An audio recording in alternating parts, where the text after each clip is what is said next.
Let's go.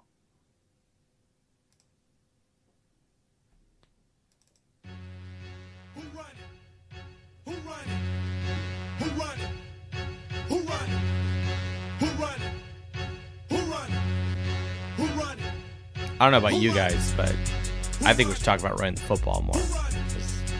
One man's opinion about this. Man, Irish run all over USC. Love it. USC did not run worth shit. We'll just drop a stat. We won't even do an introduction. USC, 68 yards. Notre Dame, 306. Dude, run the damn ball all fucking day on USC. Here, we'll do it like this so you guys can see it, all right?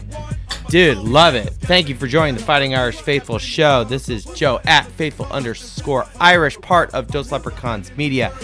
Season 6, episode 13 of this season here. I can't believe this is season 6. It's crazy. So, but who running? Notre Dame's running, and we ran all over that USC ass. I love it. Beatdown Central. It wasn't Beatdown Central, but I will say this. My blood pressure raised 0 iotas during the game. Now, maybe that was the copious amounts of whiskey I had prior to, because I was watching the game. I'm like, and then I'm looking at the stats, doing my post-game breakdown as I normally do. I'm like, this game was a lot closer than what I felt during it. But simultaneously, I'm like, I wasn't stressed at all. I was like, yeah, it's a rivalry game. It's going to be a little whatever, and it was kind of close, one score basically the whole game until the end. So, I mean, but I will say this. I was not worried at all during the game. I knew Notre Dame would win, thought they would win, as long as we had performed well in the fourth quarter, and we did shut them out in the fourth quarter. End of story, game over, right? So, excellent win for the Irish. Definitely our toughest remaining opponent that we had for the season. Next is probably Navy, although teamrankings.com is saying something else. I think they're saying Syracuse. But regardless, happy that you are all joining us here live on YouTube. We got a ton of people on the space here on X. I love it. We'll go straight to the front man first, and then we'll go over to Mac, and then Fivers, I see you there. We'll add Luis as our speaker. And we're expanding the portfolio of walk-up music here. So we're going to make sure we take care of our people here. That's for sure. I love it. Although we should probably pause 3-6 Mafia before we bring in Luis's theme song here.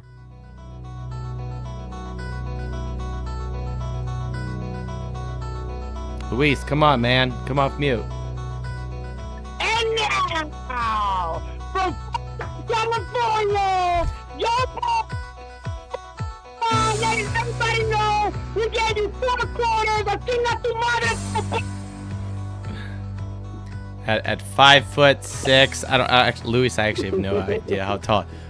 From Nevada, the man from Reno. Thank you, Luis. That was awesome. You sent me your walk-up music, and I was like, dude, I absolutely love this. I don't know if anyone's seen this. I remember I posted this. Yes, I'm Catholic, but this is funny.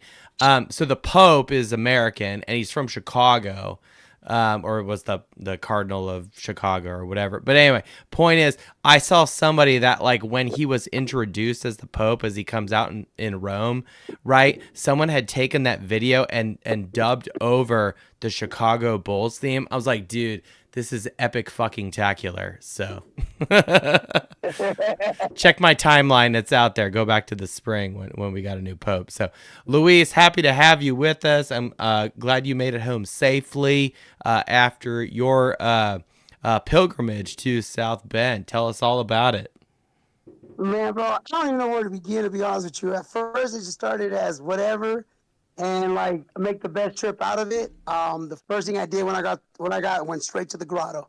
Amen. I just beeline straight to the grotto and gave my dad a prayer and enjoyed the festivities the way my brother and a couple of y'all that sent me private messages. Because one thing that someone said to you, what better way to honor your dad by lighting a candle at the grotto, and that meant a lot to me. So that's exactly what I did my first night. Awesome. But honestly, guys, like none of this is ever possible, and none of this is ever even could have even happened if it wasn't for two people that are on this show.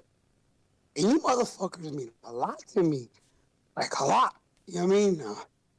JTL and you, my boy, you guys made my bucket list the first time happen. And ever since then, I'm on a high that I don't even know how to ever come down from that natural high that I'm on right now. And it's thanks to you guys. You know, like, you guys believed in me. You guys gave me a shot. You guys gave me faith to go to the unknown because I was really scared to go out there by myself. And the way you guys, your hospitality, your friendship is just genuine good people and stand-up motherfucking dudes, you know, and I respect the fuck out of that. And thanks to you guys, I've met even more great people. I've met an enormous amount of real Notre Dame fans that we have one thing in common, and that's Notre Dame football, guys, and that's that love that we have in this university. Amen. Amen. No, it's 100% right. You know, I was talking to the doc a couple weeks ago about kind of a similar topic about like, you know, just like when I started this show, you know, it's like I had known of Dos Leprechauns, but I knew none of you fine people on X here, right? and what I tell people all the time is like, I mean, look, people know me, you know, I really only post stuff about Notre Dame football, right? You know, occasionally some funny shit gets in there, right? But primarily it's Notre Dame football. And that's just kind of my MO. It's what I want to my social media feed to be, quite frankly. And we've met the coolest fucking people on planet Earth. People that are like-minded, passionate Notre Dame fans who are traveling out of state, you know, sacrificing time, expense, etc. You know, and making this work because we love this football team and we love our ladies university. Luis, I mean, shit, I wouldn't have met you obviously without this platform. And I'm just happy to be just, you know, putting gas in this car, and doing this show. I love it. You know, we've met wonderful people, like I said, and it's been an enrichment, in my fandom. I mean, exactly, guys. Like, that's what one thing that I told Chris George about was like one thing that I did. Like, I had a great conversation. Very jealous with him, of you, by the way, that you met so yeah. well. Oh no, Tony Rice is cool as hell, though. Tony Rice is hella cool, bro. Dude, you fucking met Tony Rice too?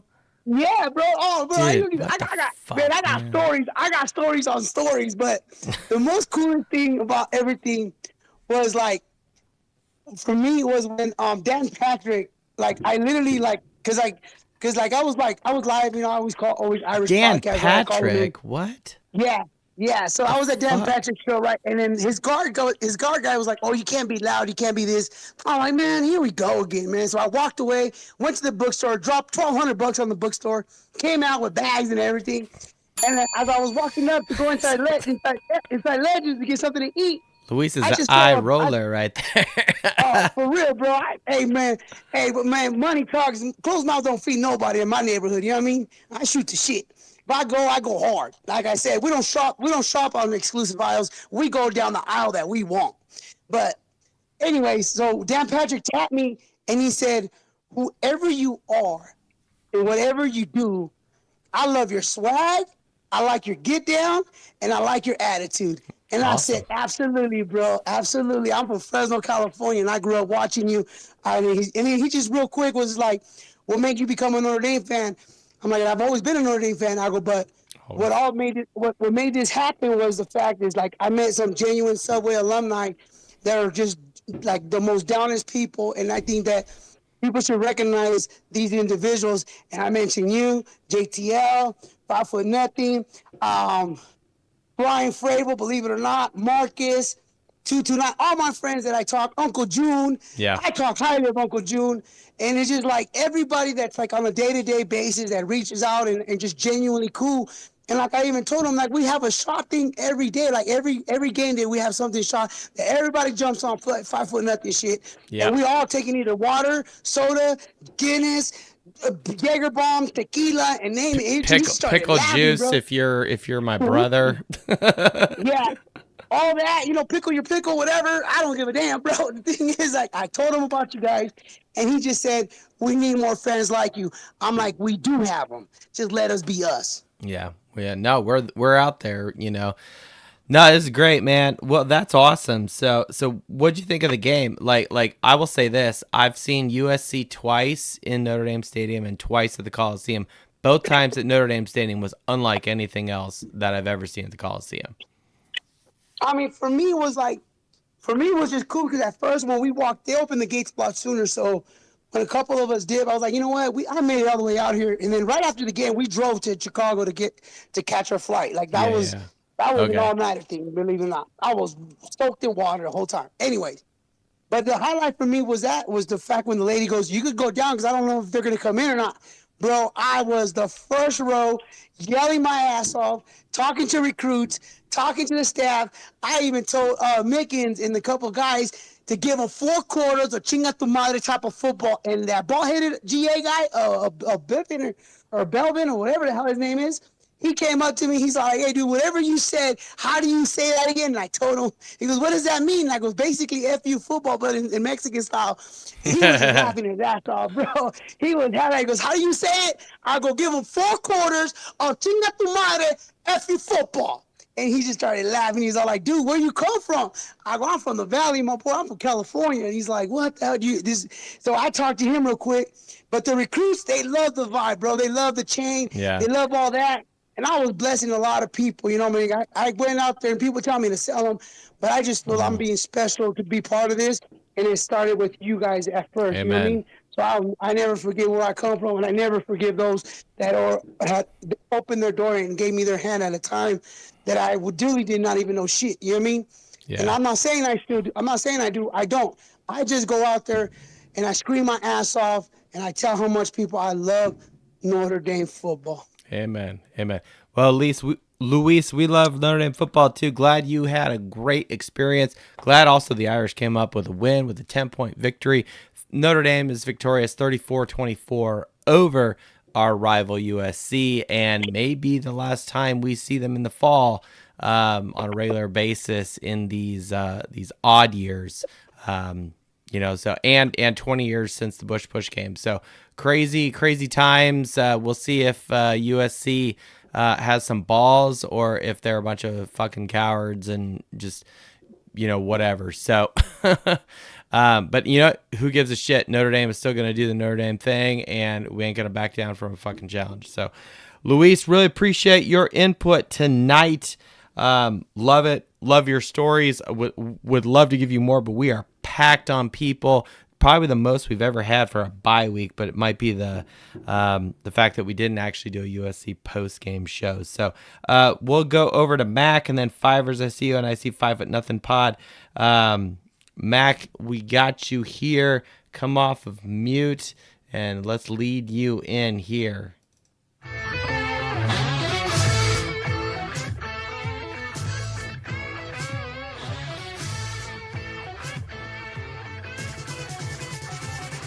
Well, welcome. What's up, Mac? How are you doing? So did you get your press credentials for the Stanford game, or is that not happening? I don't know. So I'm working. Okay. So here's the story. Here's the thing. I was about to do it, and I found the email, and I found a phone number and I was pretty sure I could sweet talk my way in there, but my wife said, "You're an educator and a molder of youth. Come on." My wife said, "If we go up there, I'm not going with you." What? So I got people in the Bay Area. Hey, I got people. All right. So I have not yet requested because I don't want my wife to not go because she's like, "You're not an effing journalist." Bullshit. Watch me. Said, my wife never said that. You're not a podcaster. Here I am 6 seasons later. That was never a conversation, by the way, between me and the doc. So she's probably in the next room like, the fuck? Like, no. No, so she's like, I don't want to be embarrassed and go. Because here's the thing is if I got to go to a press conference like if I had media credentials and got post game press conference, I'm gonna be all over Denbrock. Like, why aren't you getting under Get the center? fuck under center, you motherfucker. So, like, have you heard of an I formation? I have one question. Well, hey, that interception, that's not 100% on Carr. That's on Denbrock not getting under center. He had two Maybe. downs. I don't know. Carr was pretty kind of dumb with it. Like, dude, just throw it away. I think he had his worst game of the year. Carr did. Interesting. Do you know? Here, let's jump over to some statistics here. He was missing easy passes. Denbrock was trying to get him in a rhythm, and he was throwing either high or so even if it was completed, he wasn't making very accurate passes. So I'll say this, okay, and this is kind of, we'll also get the YouTube chat going up here too if we got, all right, we got here. Jay's here. Sorry, let's give our YouTube chat some propers here. Jay says, short time tonight though. Don't need to speak. He's just gonna listen. Pitt is the next hardest game. I agree. Guinness. Jay is drinking Guinness, I guess. All right. Who is drinking Guinness? I don't understand. Do they sell Guinness in Notre Dame Stadium? I don't think they do. I didn't see it when I was there. But anyway, what I wanted to say, Mac, is kind of an aim small, miss small for Notre Dame with respect to the passing game. Carr was probably the better quarterback. Not so much on the yards sheet here or even passing touchdowns, but again, one turnover versus USC's 3. Okay. Yes, USC had 2 passing touchdowns to our 1, and they had 328 passing yards to our 136. The thing is, though, the completion percentage of Notre Dame, specifically Carr, was 61%, and USC 52. So not good. Now, grant, passing attempts per touchdown is not in our favor, but that's more of a math thing. So, but again, yards per point, way more efficient for Notre Dame. So who was clearly the better quarterback? It was Carr. So I just thought he didn't play well for his standards. I thought he didn't have a great game. Yeah, and that could be a weather thing too. I mean, the weather was shit. It was rainy and whatever. And by the way, I will say this, and y'all, this is kind of a drum we've beaten many times, but it's like, look, if the rushing game is there, why the fuck would you ever pass? Well, you don't need to pass. That's what I was about to say. Right? Yeah. I was about to say it was good on Denbrock. I think he read that. I think it was more jitters.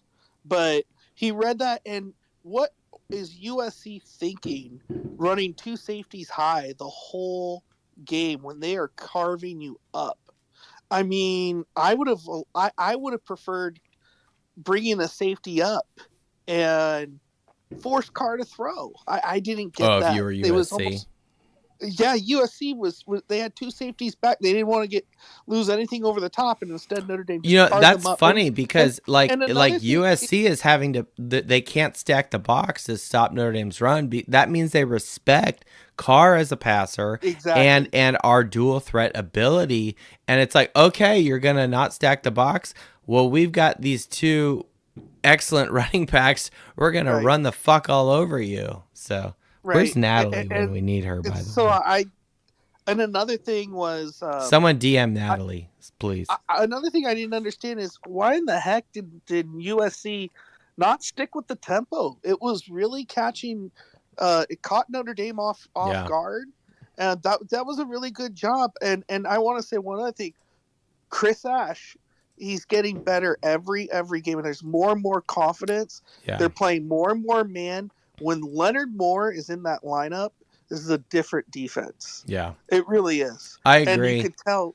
And Chris Ash is, I think his play calling, I think he gets more bolder, more confident when he has Gray and Moore in this lineup. Yeah.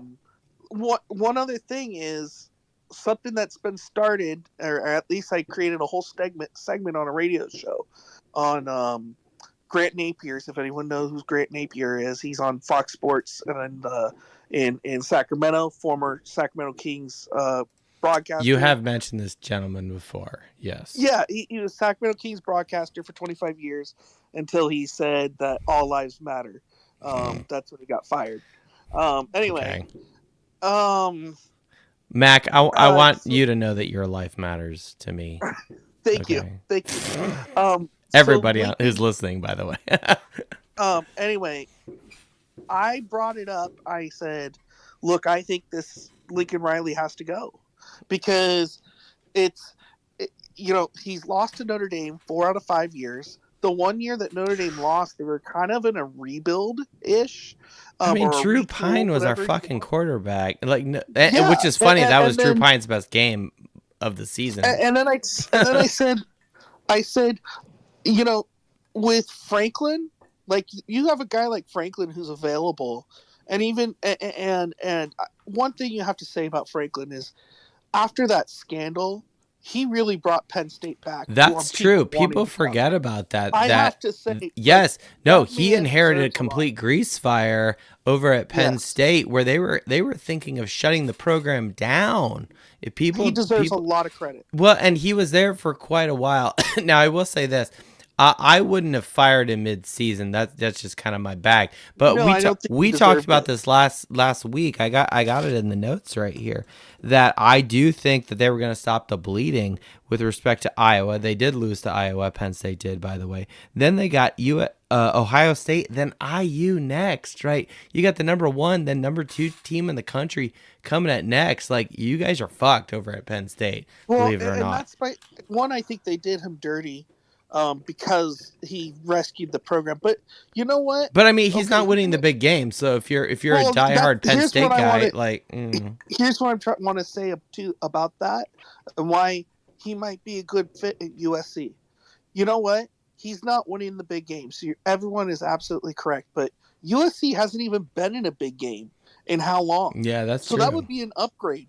So that would just getting to the big game would be an upgrade, kind of like how we had. Do you Brian think Kelly. Lincoln Riley needs to be fired from USC? I do. This is year 5. He's at 2 losses. No. He's year 4. He's year 4. He was hired the same year as Freeman. He's going to, and I know, they're not going to make. But he's more experienced coach. I will say that. After all his time, he was at Oklahoma. They just invested over $300 million into the football program. You're not paying that type of money to not make the playoffs every single year, or even name a time. Well, and not to mention the quality of recruits that USC is getting in their own backyard, right? Like if Red Snapper was here, we would have conversations about that. That's for sure.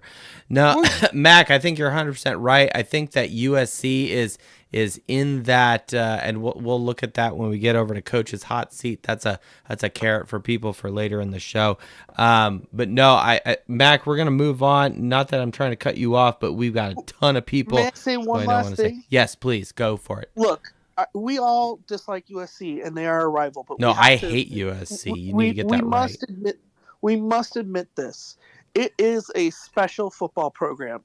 And they deserve to be. They should be doing better. Especially because OJ went there. And they're kind of going through their Charlie Weiss and Bob Davie. Okay, I want a rebuttal to that. So I'll say this. Here's the deal with maybe they have been ever since Pete Carroll left. I'll say that. So if that's the case, I agree with you. What I will say this is I saw a tweet, and I didn't do this research. I just read it, and I just chuckled. Jessica Samantha, I don't know her name, but she used to be with the Notre Dame press people. She had a tweet, something to the effect of, since Lincoln Riley has been at USC the same amount of time, he actually has a worse winning percentage than Clay Helton in the same amount of games. That's bad. If Clay Helton had a slightly better win percentage than Lincoln Riley in that same amount of time, and you had a Heisman Trophy winner in Caleb Williams on your program. I mean, the last Heisman Trophy, like USC had 2 Heisman Trophy winners with Leinart and Bush, in those early years with Pete Carroll. I mean, it's like, and you've done nothing. You've never made the playoffs at all. Like, you never made the 4-team playoff. You haven't. You weren't in last year's inaugural 12-team play. You know what I'm saying? And you're not When's on the track last at all. time they were in a New Year's Six? I don't care because I hate that You know what I team. mean? You know, no, I'm with you, right? And now I will say this: when USC is good and Notre Dame is good, college football is better. It's kind of the same thing when Michigan's good and Notre Dame's good, college football is better. Like, even though I hate both teams, like, but it's like when Miami's good, no one cares, right? Because fuck Correct. Miami. But I guess my point is those are my three hated teams. If anyone cares, my point is, like, USC is got some tough decisions to make, and the environment that's very volatile, that's college football and coaches right now. I mean, shit, look at IU. Look what they just did. As soon as IU and Signetti go out to Oregon, win soundly, okay, and then Penn State fires Franklin. What does IU do? They pony up the dough and they say, "Hey, Signetti, we want to keep you here for like 8 years or whatever the fuck it was. Is a shit ton of money, okay?" And Signetti's staying at IU. So, sorry, Purdue, you're gonna get your shit pushed in year after year after year, unless bad shit starts happening at IU. And the thing is, what makes Signetti different from Lincoln Riley and USC is, I won't go into this tonight. Y'all can do this on your own research. Go look at the recruiting rankings of IU versus any of these other programs, and you'll see that there is a severe lacking situation of talent coming into Bloomington. And that is a fact you can take to the bank. So, Mac, I appreciate you right now. We're a little pro IU in this house, only because of the doc, but that's okay. You got a troll in the chat too. What? Who? The leprechaun guy? Yeah, that's fine. I think troll. He can do his thing. That's fine. I don't give two shits about him. He ain't gonna talk. All right, I have the power. Hey, I'm the captain now. All right. Mac, really appreciate you. Let's go to Fivers, then 5 Foot Nothing Pod. Invite Fivers to speak. What Fivers? What are you? You're the professor. That's been your thing. At least that's my thought. I don't know. Yeah. Whoa, that's loud. Sorry. I got a lot to say here. You got a lot to say? There's a lot of other people that want to talk too. Well, yeah, but right now I have a microphone. So, what I want to say... Like how you're taking ownership of this, Fivers. Good for you. Mm-hmm. At first, I wasn't going to even go to the game. I was like, it's going to rain and shit. I'm just going to stay home and watch it. I can, and shit like that. What are you from, USC? Like, what's your... It was gonna. I don't know. I didn't want to get wet, but then I saw my my leprechaun suit hanging up in the closet, and it was talking to me like the green guy mask from Spider-Man. I'm like, all right, I'll go to the tailgate, and I didn't want to go to the game because it was gonna rain, and I didn't bring a poncho. I didn't want to get my suit wet, and but then shout out to Brandon Fly. He gives me a ticket for free. What? And yep, and I'm like, shit, I'm going. The fuck? Brandon gave you a free ticket? Yeah, he did. And I think he must have been really drunk or something because I can't. Who cares? Bank air in your favor. Yeah, but at first I was like, I don't know if I really want to do that. Yes, you do. Yes, you do. I want to go watch with my grandma and whatnot. But then I was like, but it's raining. But when it rains at night, it kind of has this aura around the games. You know what I mean? Especially like... I'm trying to think the last rain game I was at Notre Dame. That was my first one, and I'm gonna tell you, it's been a minute. I couldn't see anything because my glasses were all wet. But I'm gonna tell you, that was my 6th Notre Dame game I've been to, and my 2nd USC game that I went to. What was the other one? What was the other one you were at? 2021. Nothing didn't really matter. Okay. This stadium. That game was so loud on Saturday. Yeah.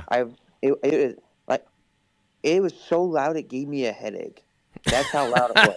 I can't believe it. But it was so loud in there.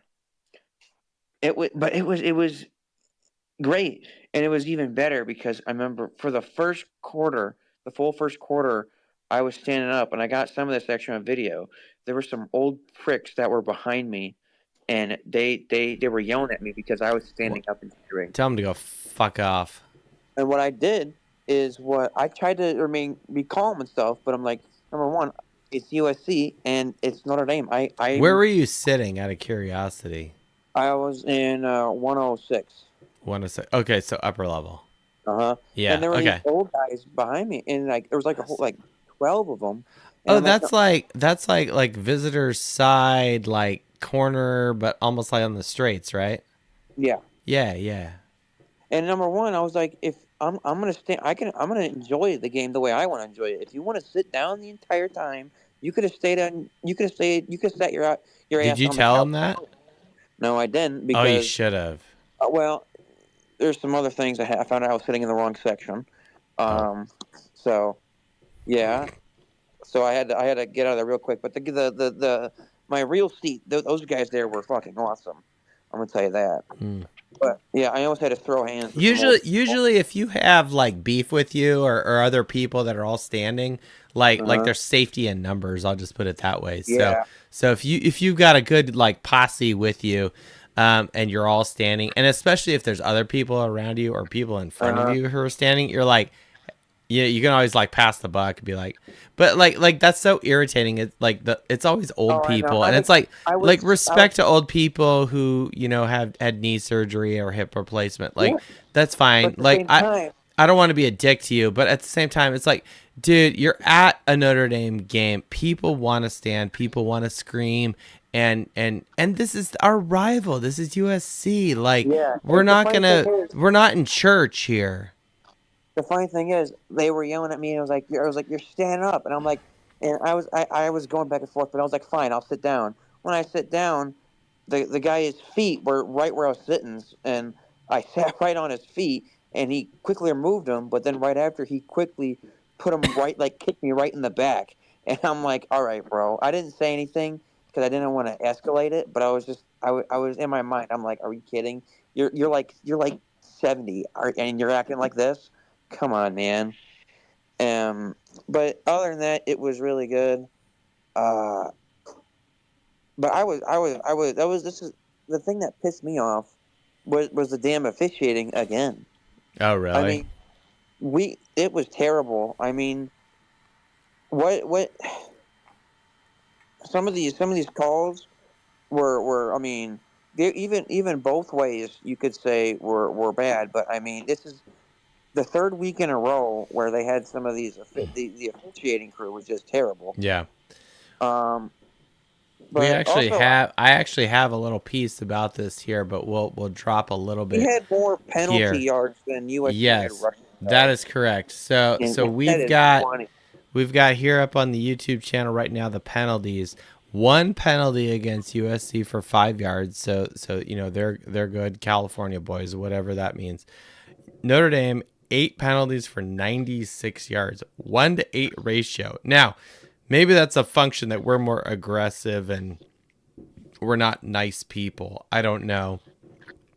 But that seems a little one-sided as far as the penalties go. I'm going to throw it out. But other than it being completely washed out and me being completely drenched but having a lot of fun and basically everyone around smelling the beer on everyone else's breath. It was pretty fun. I think I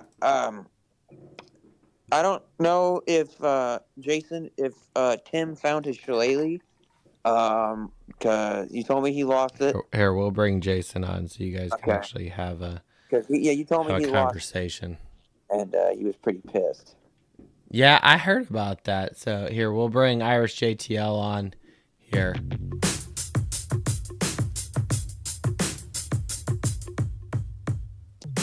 What's up, guys? What's up, Jason?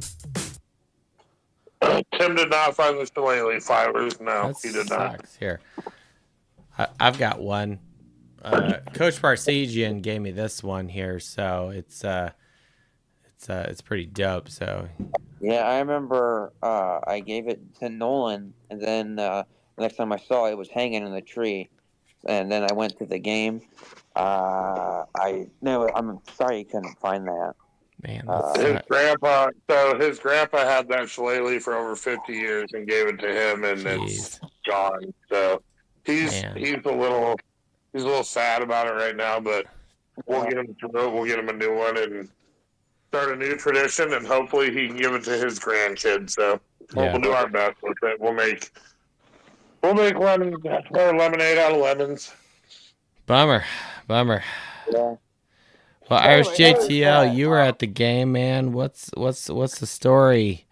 You're glad to be on a bye week, I bet. I am glad to be on a bye week.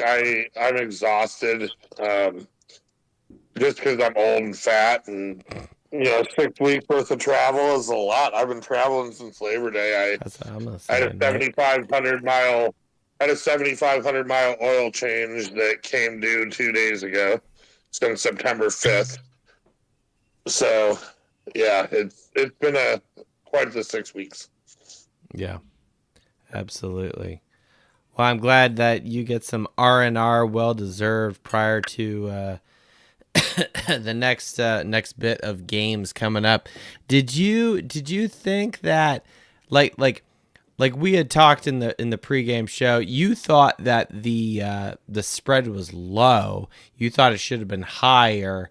I did. Were you nervous at all during the game about how it went Not out? at all. Like me, Not I at wasn't all. either. I'm with you. I wasn't nervous at all. I just it, and honestly, Like, I would love a blowout, it, unless to like return the opening touchdown, and right. But it's I think CJ threw probably the worst pick of his season so far. We missed a field goal. We missed an extra point. yeah. We have the The opening miscommunication PAT miss was so irritating. Yeah, we have the miscommunication where we have no defender on Jacoby Lane. Yeah. It could have legit been 55-24 had we not done all that. And Yeah. they had one penalty and we had 9, and it was just it was a wild game. I mean, it's wild that way. It's a rival game. It always has that kind of like wow factor, X factor, like wild card. What's the? I don't have the clip. I wish I did. I'm going to add that to the notes. The clip from It's Always Sunny in Philadelphia. Wild card, bitches. And he runs out. So I'm going to write that. Well, yeah, down. Charlie's the wild card. Yeah, exactly. The episode's literally called Charlie's the wild card. Yeah, exactly. I don't know. Probably the best tailgate of the year so far. We had Sully Garvin's family come by. Mark Zachary's family came by. Awesome. We hung out. We had a really, really good time outside of the shillelagh getting lost. Chase Claypool came by too. Chase Claypool? Yeah, Chase Claypool came by. Yeah, he did. What? Yeah. The only people that didn't come were the 2 reporters that Yeah, the only 2 that didn't come were Kay and Talia. Yeah. That's crazy. Yeah, it was. I mean, it was a wild. There was a lot. We did experience our first tailgate, Karen, which was fun. What? You did? I didn't know that. I want to hear this story. Go. She was super pissed. So we have 3 coolers full of beer and seltzers and water, and your kids can get drinks, or you can get adult drinks. And she freaked out on Abby because we didn't have her specific flavor of her specific seltzer. Who was in this one of our person? 3 coolers?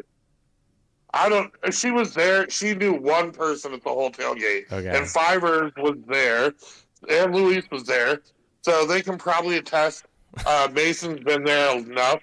There was 50 people consistently at this tailgate. Right. Drinking for free, eating for free. Right. And she's freaking out that we don't have a blackberry neutral in our fucking coolers.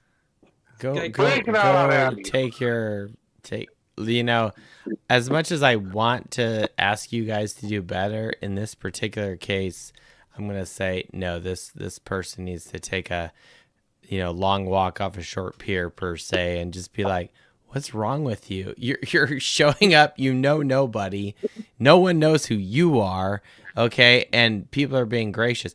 I will say this. Let's forget this Karen for a minute. Did anyone show up that was like friends or new Dose Leprechauns on Facebook or whatever, and it was like, hey, I'm looking for Dose Leprechauns, and like kind of got themselves out there? We want to give those people a shout out. Yes, I don't ever know their names because they don't give me like handles. But Okay. what happens? Most likely they're unfortunately, Facebook people, so they'd have to use their real names. Yeah. So they're like, Yeah. So what happens? There was one named John.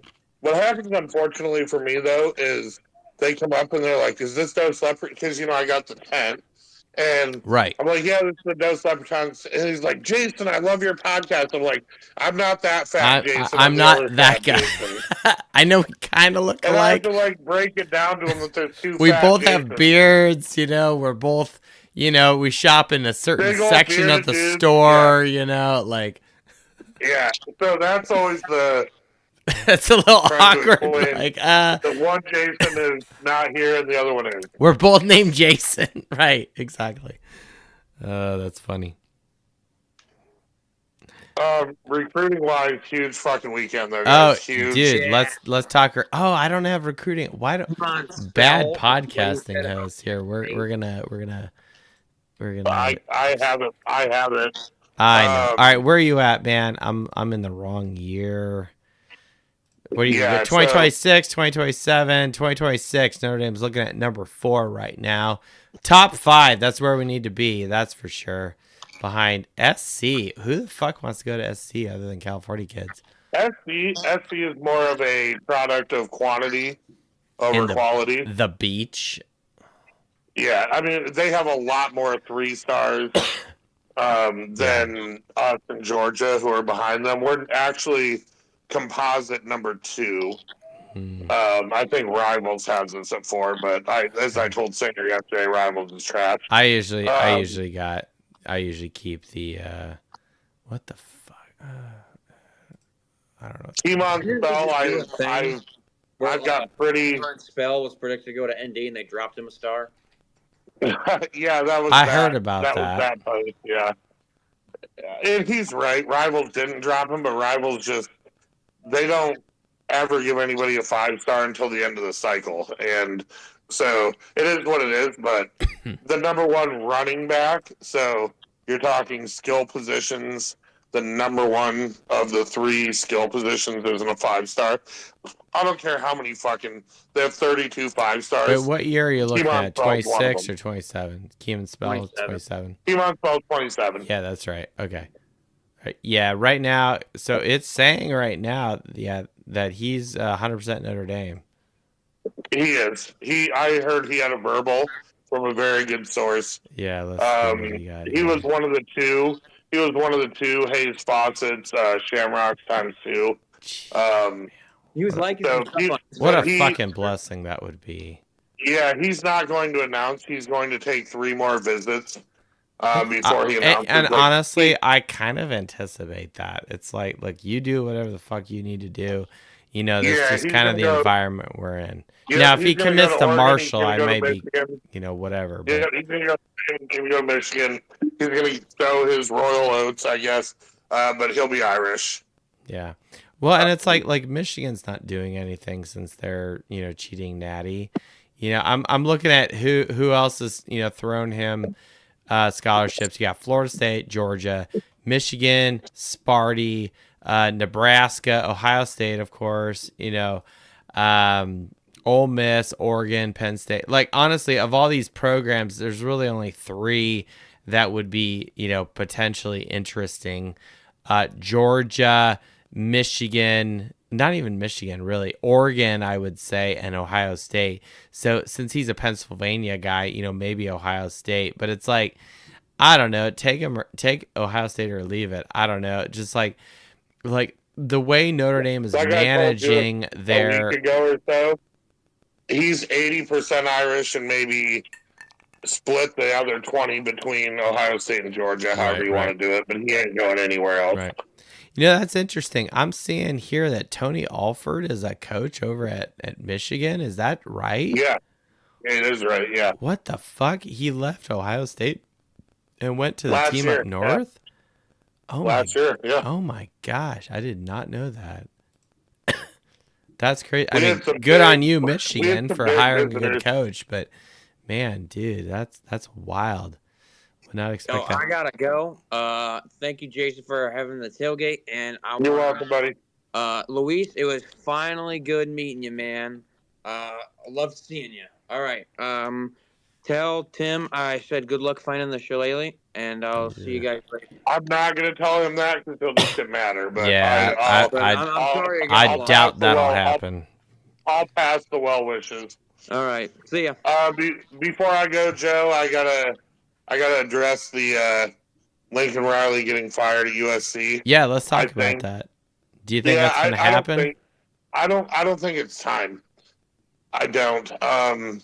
And not only because it would be fortuitous for us, because let's keep beating the shit out of him, but I don't think comparing him to the Davey Willingham Weiss era is quite fair. I mean, the those of guy's us getting who lived paid through $10 that- million a year per coach's hot seat. He is the number 26th most likely guy to get fired. So I it doesn't can see seem that, but- likely. No, he's still got a road to the playoffs. Like, if he can get through the Big Ten with a 10-2 record and get I guess, I think maybe. he's got a shot. I think Penn State is quickly learning. Like, I was all on. I mean, they'd have to James run the Franklin train. table, beat Nebraska, beat Iowa, and beat Oregon at Oregon. They'd end up with 2 losses, one to Illinois and one to us. So, and I think with 2 losses, we win on the head-to-head. Yeah, I don't know. Yeah, we win that. I think. I honestly, this is gonna What be. Sagan I don't know put if it's a USC hot at? take. I don't know if it's a hot take. I think Penn State upsets one of the two, Ohio State or IU. I don't think it's Ohio State, but I think Penn State gets it together and rallies enough to upset one of them. Really? I'm still not sold on Indiana. That would be not that they're not wild good, I if think- Penn State beat IU. I will say that. I think they get one of those. I really do. I think it throws the Big Ten into chaos. I think Penn State's learning you don't fire your coach without having someone, at least 3 or 4 guys in your pocket. I think It it's seems starting to look really like they early in the fired- season, Yeah, they fired Franklin and they hadn't reached out to anybody. Yeah. And that I feel like that's a oof. Well, and They might get stuck with I'll that say rule. it. I'll say it this way, and then we'll jump to 5 Foot Nothing Pod. The when you fire a coach so early in the season without anything in the cupboard, it's it's the whole who are you gonna get? Well, it's you gotta attract somebody who's currently coaching probably somewhere else. You know what I'm saying? Right.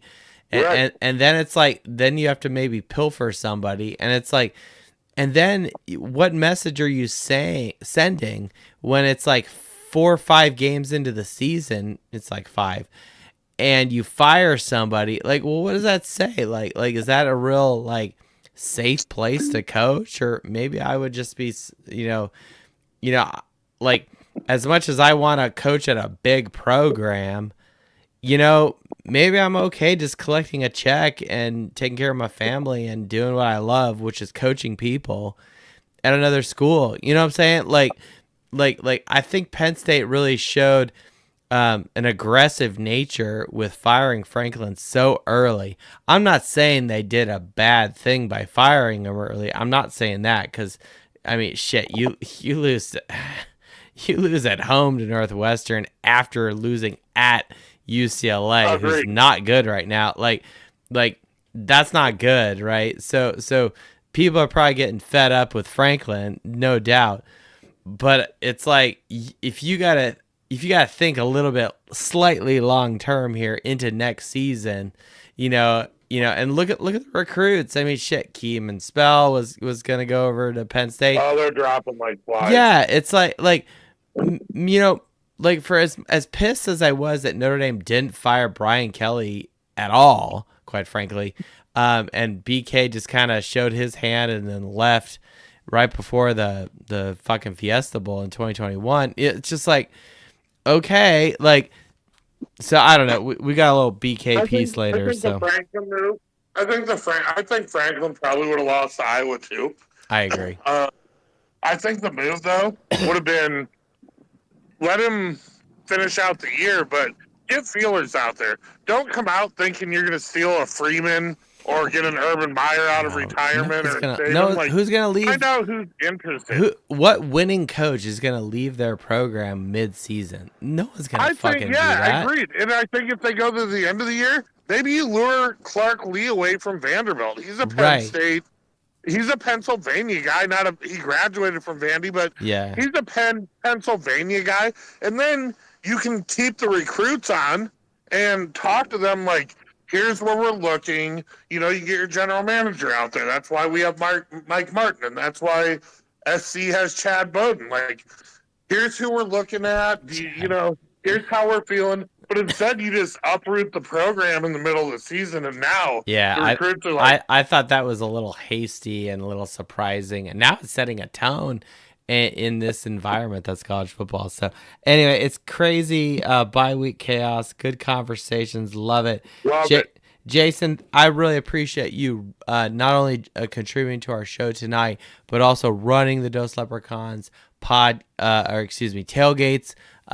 You've been doing a fine job there. You got a well-organized, well-oiled machine with good people. With Tim and Dougie Sant and Dr. Abby, you know, everyone who's there. You guys got a good thing going. Real happy that I could have seen you guys during the IU game, the playoff game last year, and then when we came over for the Boise State this year. So you're doing a good thing. Keep up the good work. Keep doing God's work out there in the Walsh lot. So, Walsh lot, I appreciate it. We'll be out there every home game, guys. Keep it up. Keep up the good fight. Enjoy your bye weeks, man, and enjoy your time off. You deserve it. If anyone else deserves it, no one else but you. I'm taking my kids out on the boat Saturday morning at 7:30. So thank you. I appreciate it. Hopefully the weather is fair for you. So thank you, Jason at IrishJTL. Appreciate you very much. We invited 5'0" pod here on the show. We got to find your walk-up music here. Where'd you go? I have this alphabetized. Oh, because I have the number 5, so that means you're at the top. So.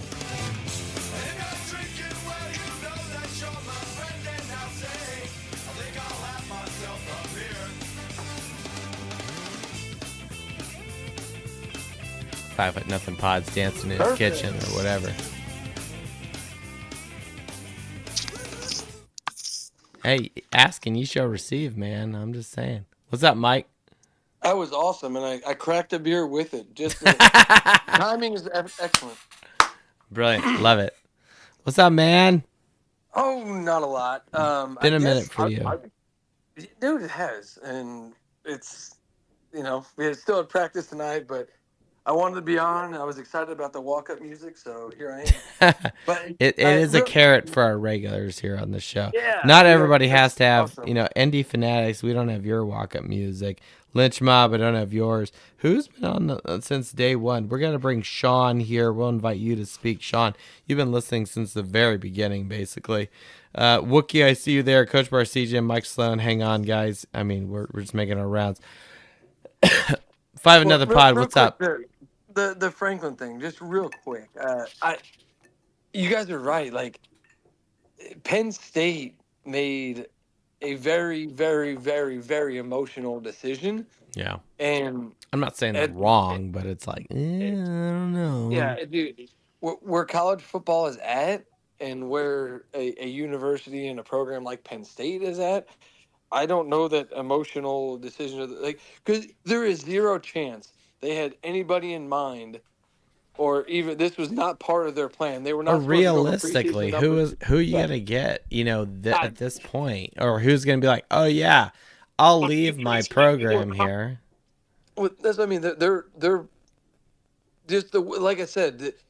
A lot of times these coaches that are on the hot seat, and there's talking conversations happening, whether it be agents behind the scenes. There's back channels happening.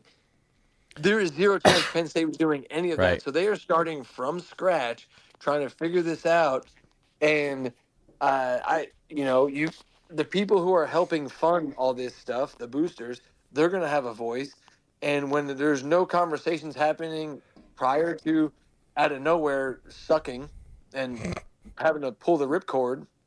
Everybody's just throwing ideas out. So they're I mean, scrambling, and it's like hilarious. the only thing I can think of is like let's just go to the rankings right now. Like if Penn State is making a knee jerk reaction of who to get, let's just go through the rankings. All right, Ohio State #1. You ain't gonna get Ryan Day. You ain't gonna get Cignetti. Right, so forget about that. Texas A&M, nope, no way. You're gonna get fuck. What's his name? Who are you looking at? What school? Texas A&M. Who's their head coach? I could see Elko. Elko. Thank you. And he was our DC at one point. You're not gonna get DeBoer from Alabama. You're not gonna get Kirby Smart from Georgia. You're not gonna get Oregon. Okay, Georgia Tech maybe. Okay, they're ranked 7th right now. You ain't gonna get Lane Kiffin from Ole Miss. Okay, Miami. Nope. Vandy, you already kind of talked about. BYU, probably not. I'm just gonna go on a limb there. BYU's got deep pockets. They're gonna try to keep people where they are. Okay. So I'm gonna throw that. It'd be very unlikely you would go and pilfer someone from BYU. Okay. Marcus Freeman, Notre Dame, nope. Oklahoma, absolutely not. No way you're gonna take Venables. Texas Tech, maybe. Missouri, maybe. Virginia, maybe. And then you go down the list, right? Louisville is definitely not getting rid of Braum. So it's like, and LSU, shocking that they're still ranked. So I guess the point is like maybe there may be some coaches in the top 25 that Penn State might be able to lure from their program, as you're pointing out, Mike. But it's like, you're getting into the teens of this week's rankings to find the guy. And at the same time, it's like these other programs are like who we mentioned, Georgia Tech, Texas Tech, Vandy, etc., Missouri, Virginia. These programs also have deep pockets. Everyone's got money, everyone's got an endowment, everyone's already upgraded their stadium or whatever, and it's like, or in process of, so that those checks have already been, written. We're gonna try to lock up our head coach. It's like we're not gonna let Penn State take our head coach. Fuck that. Yeah, they do have the rest of the season, but I just feel like a normal coach search was not. They're just behind the normal process, right? It's similar to Brian Kelly pulling the rug out from underneath us unexpectedly, which worked out fantastically, but we didn't know if Marcus Freeman was the right answer. We just, Notre Dame was put in a position like, let's find out. And Penn State might end up in that situation like, fuck it. Let's just find out if fill in the blank is the right answer. Right. Because it was just a weird situation. But anyway, we might get Keeman Spell. But Notre Dame USC, that's why I'm on here. I want to talk about that. That was sure. An amazing game, and it's crazy that we started out 0-2. I still I don't think you could undo it because you didn't know, but if we just call a different game plan for Miami, we probably win that game. If the defense had any sense of what the hell to do in A&M, we win that game. But we just played back-to-back games. In my opinion, they were not like perfect. Yeah. We still have points being left on the board. Even going back to Ohio State, Boise State. Yeah. Going back to Boise. Like the short yardage, the red zone, the goal line offense is not what it needs to be. And every single time it's, why are you overthinking this? Like what? Yeah. Like I don't know. You're like trying to think 2 moves ahead. It doesn't need to be chess down there and just checkers. Fucking line up and go. No, it's hungry hippos, Mike. Like it's how hard can you smash that fucking lever and snatch up a ball? Yeah. That's football. It's how hard can you hit the guy in front of you to move a body across a grass, turf, what have you. You know what I'm saying? Like, that's football. It is not this finesse, oh, I'm going to evade capture and cross this white line. No, that's not what it is. And I think it was Mac who was saying You like are go under wearing center. pads for a reason, right? Yes, no, for sure. I think it was Mac who said like go under center. While that makes sense, right? Yes, You're like, please. oh, go under. It makes sense, sure. But here's the thing: if that's the only time we go under center, it doesn't make sense because now you've just given a Well, like, okay, now you know you're what I'm saying? now you're striking a chord with what irritates me about our offense. It's like, why can't we just go under center every now and then? Like, and like go under That's the point. center and then do a pass. Like man, you're gonna freak the That's- other opponent. Like just do like I don't want to say West Coast offense because that seems too cliche. But like you can do like a 5-yard hitch or like an out route or something, from under center. Something that's kind of a quick strike that takes a little bit slightly more time to develop than just we're just gonna stand here and shotgun the whole time and just. No, like it's a finesse, it's a movement thing. You get in a rhythm. That's the point. Is you can't just You only can go develop under play center. action. Yeah, you can't do it only in goal to go. Agreed. It needs to be implemented like Integrated into your playbook Yes. with other plays and other Correct. downs and Yes. distance. Agreed. Yeah. So if you're not going to do that, okay, cool. But quit with the fancy shit. You could why can't you just put, and this is another thing that needs to be implemented, and we haven't seen it yet, and I don't get it. How hard is it to put Love on the right, Price on the left, and one of them is getting the ball and the other is lead blocking? How hard is that? It's not, honestly. But here's like the thing. it's what I would love to do.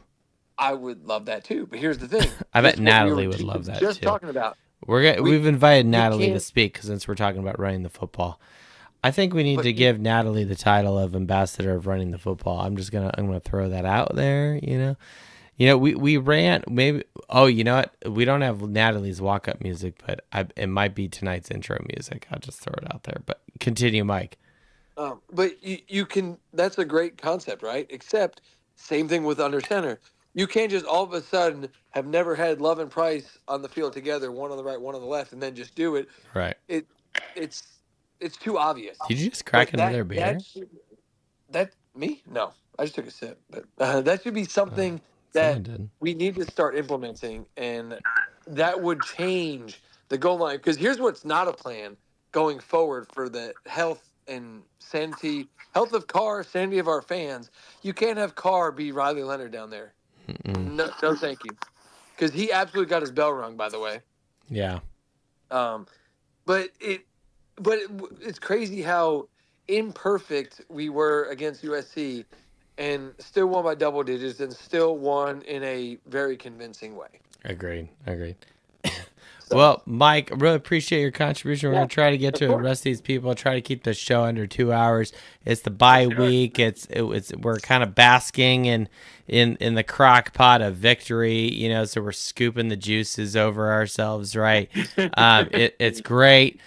We hate USC. It's lovely to beat them, especially when you're hearing stats on Twitter about how Clay Helton had a better record than Lincoln Riley at this point in their tenures at USC.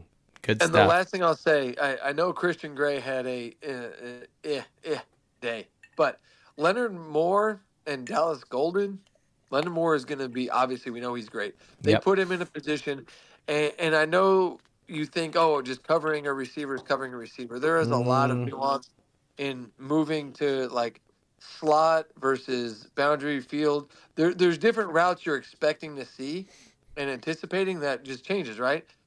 Yeah. Moore was phenomenal. Dallas Golden did really well. And he's become a shining star on the defense in his youth. So, save space here for observing Dallas Golden. And by the way, dope name, by the way, Oh, 100%. And I do think like Christian Gray had a bad day, but I also think it has some to do with the position he was asked to play.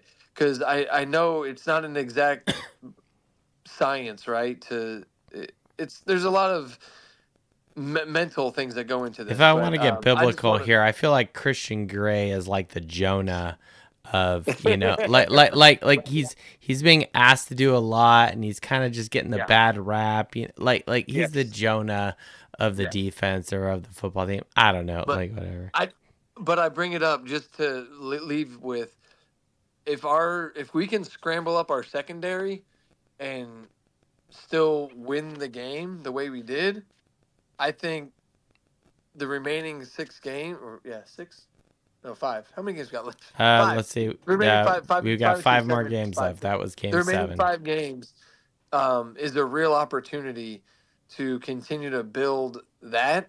And that's going to be the difference maker when we get to 10-2 and make the playoff. I'm not worried about our offense.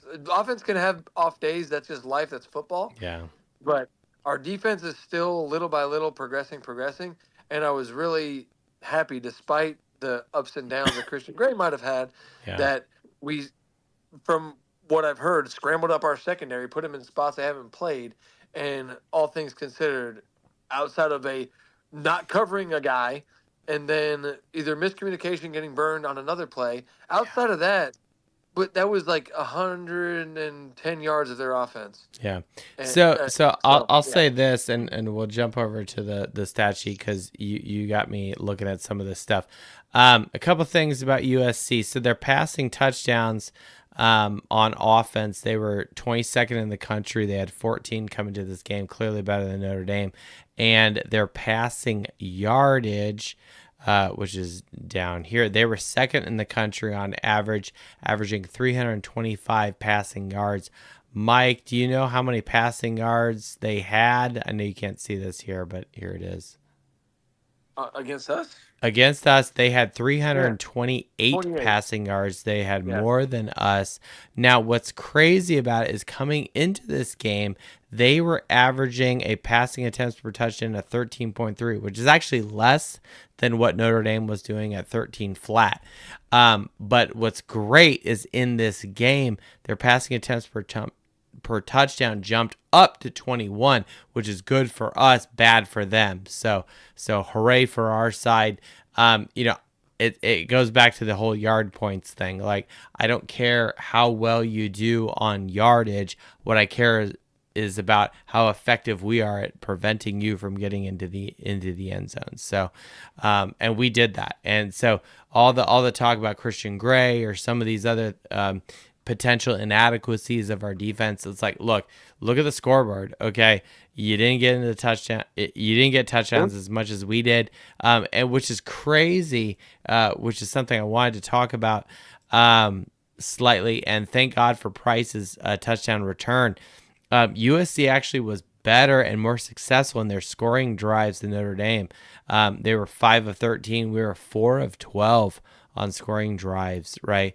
So fortunately, that special teams, comes forward and makes us successful and victorious. So good on us. Yes, sir. Awesome. All right, Mike, thank you so much, man, for joining us. We're going to jump over to Natalie. Natalie, I don't have your specific music that you want, but I'm going to go on a limb here, and you weren't at the beginning of the show, but I'm going to go on a limb and say you'd probably be okay with this.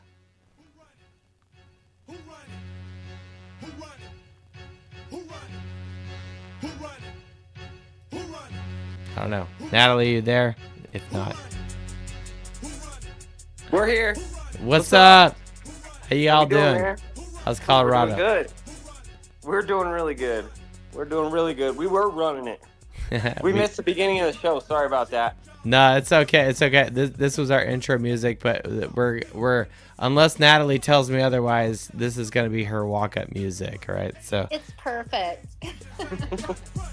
Yeah, she needs to speak up a little bit more because we got to hear this. Man, that was fun. It's always good seeing him run the ball like that against anyone. It's even better against you. No. I want to hear Natalie say it. Run the damn ball. Amen. That's right. Thank you, Natalie. Haha, love it. How you guys doing? Long time no see. Yeah, we're doing good, man. Anytime you watch a beat down like that, it felt good. Yeah, beating your rival by 10 points, man. Talk to me, right? How you guys? How'd you feel after the game, or during the game, or was there any doubt? Like, I'm not, testing you that like you're Thomas or anything. You know what I'm saying? Like, just go. No, I guess after they scored, when we returned the kickoff back for a touchdown, I guess that the nerves were gone pretty quickly. But no, I felt like the game was under control the whole time. Amen. Yeah, I really did. So good. But we had a good time. We watched it with some friends at a bar here in Colorado, and didn't have any volume. Didn't have any volume though because we were at the bar. But yeah, it was good. That's okay. You didn't need to hear the commentary of NBC. Not that it's anything earth-shattering or whatever, but yeah. Right. So, but yeah, thanks for having us on, man. Go Irish. Go Irish. Absolutely. Keep it short and sweet. We're going to move on here. Uncle June, what's up with that, man? We're going to jump over to Era Parsegian here, or Wookie, one of you two guys. Invite you, both of you guys. We're just going to, whatever. Obviously, Natalie and Justin, you guys can stay on if you have more things to say. But these guys have been on since the beginning. We got Sean here. Sean Swain, flying SPS, has been on here since the beginning. Thank you so much. Really appreciate that. What, Eric Parsegian, I sent you an invite as speaker. What's going on here? One of you guys jump on here, depending on who it is going to get their walk-up music or not. But I say we go with Sean. Sean, hit the pink button, lower left-hand corner. Are you there, Sean? What's up, everybody? What's up? Welcome to the Fighting Irish Faithful Show. Sean Swain, making your debut. Welcome to the show. First time caller. Happy listener. First time listener too. That'd be sweet. It is. Yes. Awesome. I appreciate it. I'll work on me and Luis will work on some creative walk-up music. Whatever you want, man. Dog. Don't trip, big dog. I got you. I know he does. Whatever you want. There's been so much covered here. There's been so much being said. I just want to say this was an important game for me. The last few games we've seen a real nice steady improvement with the defense. It seems like players are getting an understanding of where they're supposed to be. But this was going to be a really big test for me because he has been able to do on the offensive side of the ball. And what we saw in the first two games against higher power offenses, there was some concern. I wasn't. Chris Ash was not out of the doghouse. Yeah. And in watching that first drive, seeing hands kind of up in the air again, not being in place, not being in position. I think somebody said there might have been, I could be wrong about this, one or two plays where there were 10 men on the field again. What? Yeah, they called a timeout on that one this time. Thank God. That's what I heard. I don't know if that's true or not, but get that shit sorted, man. Yeah, but I just want to say, this was posted by another indie beat writer out on the Twitter sphere, out on X, is that Arkansas, Boise State, NC State, together averaging just under 41 points a game, and in total, Notre Dame held all four to 12.8. Amen. And I think that's a really big stat. Right. Absolutely. I mean, that was kind of one of our stat pieces last week. Me? No, you're kind of going in and out, but that's okay. Maybe you can find a special place near your Wi-Fi router, but no, you're kind of alluding to what we were talking about going into last week. I had to delete the statistics per se on the spreadsheet so people on YouTube won't hear this. But what I will say is we did our USC pregame show. We compared Notre Dame's last three games to USC's previous three games, and how Notre Dame had the advantage and how Notre Dame's defense was holding their opponents really, really tight. And the key thing that I came away with, it's like I'm a fucking prophet. I said USC in their last 3 games had been very quote unquote successful in the fourth quarter. So if we limit USC in their points on the scoreboard in the fourth quarter, we will walk away with a victory. Sean, I don't know if you recall the box score, but how many points did USC score in the fourth quarter?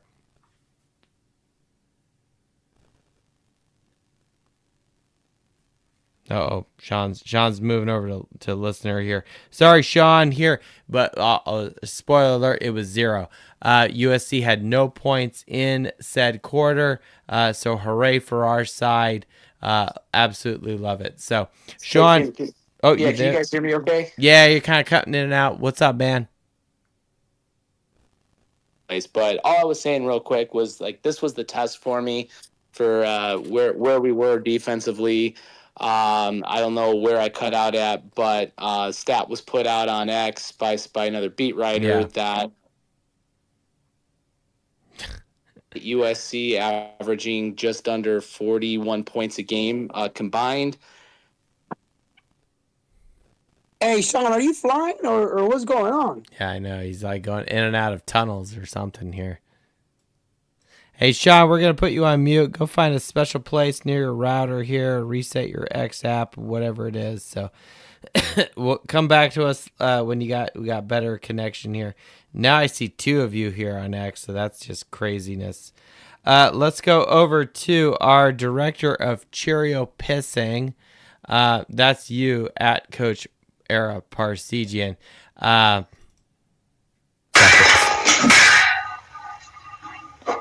bad. Coach, you there? What's up, man? What's up? Didn't interrupt you this time. I just dropped it right in front. Yeah, you had it timed perfectly tonight. You're welcome, by the way. Everyone else has music. You actually have a sound clip from a previous episode, which, by the way, I do not recall which episode that was. I'd have to go back and find it, but it was fairly recent. It was like last year or 2 years ago. It was at some point during the playoff run. Was there a playoff run? Okay, all right. I believe so. Check it out. I don't know. Was it a playoff run? It doesn't matter. We'll find it eventually, and then we'll make note. Coach, are you pissing in Cheerios after beating USC, or do we need to get a reality check? Like, where are we going here? Not right now. It's mostly just nitpicky crap. Okay. I mean, we can pick nits if you want. You know. Well, it's mostly just you can chalk it up to the weather. Okay. All right. That's fair. That and it just being a rivalry game plays into it. That's mostly what kind of aggravated me.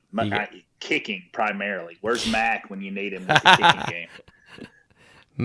Mac's more of a punting guy personally. Not so much place kicking. But I saw 5 Foot Nothing Pod tweet about this. It's like your only job is to kick. How do you screw up? It happens, I don't know. I've never been a kicker, so I can't. Quick, yes, that's like I've been on a football team. I've played Division III. You know what the kickers do? They're on their own separate field. They are kicking only. Like, what are we doing? And real quick, I know we're all pissed at CJ Carr for throwing the pick. Did we really think we were getting the 3 anyway? Fucking 5 Foot Nothing. That's well, funny. I'm not even pissed at CJ because we knew what we were getting with him. We knew exactly what we were getting with him. We knew he was going to make these kind of mistakes. It's just better to get him out of the way now so we don't have to worry about it as much in the future. Yeah. Yeah, that's true. You get CJ Carr getting his feet wet, kind of testing the waters here and just, letting him, I don't want to say letting him make mistakes, but at the same time, it's like, it's going to happen. As a younger guy, he's not going to make the, quote, best decisions. But I also don't want him to be like a caged lion that you're throwing chicken breasts to. You know what I'm saying? Like, I want him to go out there and hunt zebras. Can I say it that way? Yeah, I mean, I think that's what CJ is. I think he's going to be a good player. I think he's going to be a good player. But I think Well, now he knows that kind of situation. Almost immediately, the play was broken and busted. He should have either tried to just scramble and keep going instead of just constantly reversing, trying to trick the defense and juking them out, and just either try to run for it or just throw it away and take the loss. We'll try to get 3 Pull your points. bestie in Book or Everett Golson, what have you. Get some yardage, dive forward, slide, wherever you got to do. Absolutely. Because, I mean, more running the football makes Natalie happy. I will say that. So, just going to throw it out there. Other than that, I mean, Christian Gray did redeem himself in the end.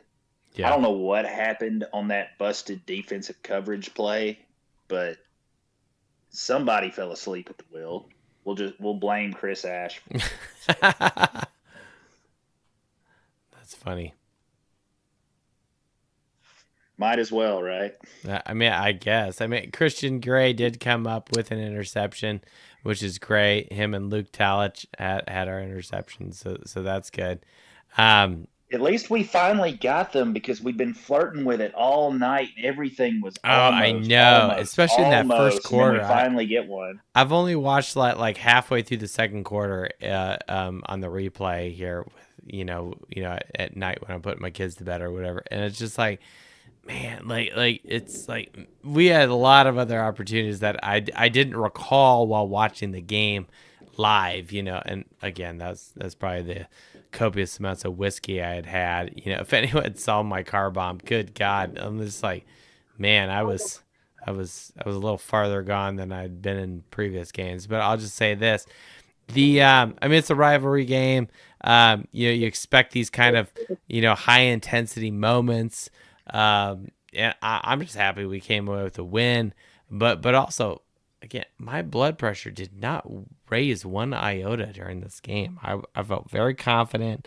And when we return a kickoff for a touchdown, I'm kind of like, yes, that's what I hope we always do, especially in this game. And to have it be Price 2 years after his first one, from 2023, it's like, absolutely. So,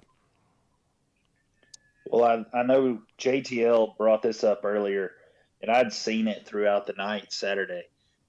This score made it sound like it was a much closer game than it really was. We kept shooting ourselves in the foot, and it very easily could have been a blowout, should have been a blowout. Mm-hmm.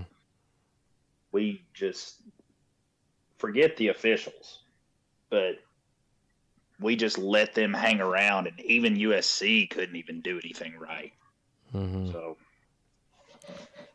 I mean, I'm okay with that. I hate USC, so I'm okay with them sucking and turning on the suck. So, all right, Coach, anything else you got to leave us with, or do you want to pick our next person? The only thing I've got left, I'm looking for experience. I haven't seen you in forever, man. I'm still in the market for a relatively close to the stadium parking pass for the Navy Good game. luck with that. That's right. Yeah, I know. So you're going to the Navy game. You're bringing the children, aren't you? Yes, that's why we'd like to be somewhat relatively close. I don't think the lot where we were at for Boise is going to cooperate with them. So yeah. No, I wouldn't go up there. Hey, I sent you that pin. Just park over there. That's not too far. Well, we've got it. Abby sent us another place. Okay. And if all else fails, we'll just try to find that mechanic shop we found last year. Amen. So Amen. If I can't find a good deal anywhere else. So good luck, man. Good luck. It is a night game, so you'll have some time to kill on campus. I will say that. So, Coach Ara Parseghian, two-time national champion, proud member of the cabinet here of the Fighting Irish Faithful Show, our director of Cheerio Pissing. Thank you so much. We're going to jump over to the Fourth Way Experience, and Mike Sloan, I see you there. We'll get back to you real quick. Fourth Way, you haven't had you on in a while, man. Welcome back to the show. Yeah, last time I joined was last season. But anyway, go Irish. Good quality win. I think pretty safe to say with the missed extra point and easy field goal, we should have won by 14. Amen. CJ Carr scrambling, trying to do too much.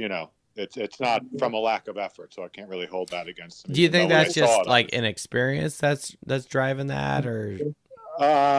Yeah, because when he was rolling out to the right, he should know that he's just going to keep going backwards and throw it out of bounds and kick a field goal. And we didn't have those kicking troubles at that time, so you can't. It's not like it was the fourth quarter and there was a missed field goal and extra point already. Right. So he's just trying to Superman the day, Understood. I just wanted to say quickly, I think Pitt is the hardest game we have left. Agreed. And if we run the table, there's no reason we should be out because a lot of the teams ahead of us play each other. I think I was looking at the schedule. I think Vanderbilt has 3 or 4 ranked games left. If they lose 1 or 2 more, they're probably behind us. And then BYU and what have you. So I think we will finish 9, 10, 11 in the rankings. Excellent. Yeah, your projections there about the toughest game remaining being Pittsburgh. That is one and the same with what TeamRankings.com is telling us. It is saying that Pittsburgh is our hardest game left, with our odds being only 81%, and then it jumps up huge to 97% for Syracuse. So it is telling us most likely we're going to go 10-2 in the regular season, which is huge. Well, good. Fourth Way Experience, really appreciate you. Anything else you need to leave us with, or do you want to pick our next person? Or what? Looking way into the future, I just hope that Price comes back, even though I don't think he will, and CJ continues to improve, and next season keep getting better, because I think we have a young line, so they should just gain confidence. Yeah, it's hard to say with our running back duo that we have. Are they going to continue? Is Price going to stay? Is he going to go to the NFL? It's hard to say. I mean, if Price stays, like shit, he's clearly RB1. Maybe he values, getting his degree now and not doing it later. I don't know. I selfishly, as someone who has a degree from the place, want our guys to stay as long as possible because I'm a Notre Dame fan first. And then, clearly I want them to succeed at the next level in the NFL. But I'm a Notre Dame fan week in, week out in the fall, not necessarily aligned to any particular NFL team. So, last thing I'm going to say, I know I could look this up, but I'm on speaker doing a couple things. Is Faison a junior, or does he have one more year left?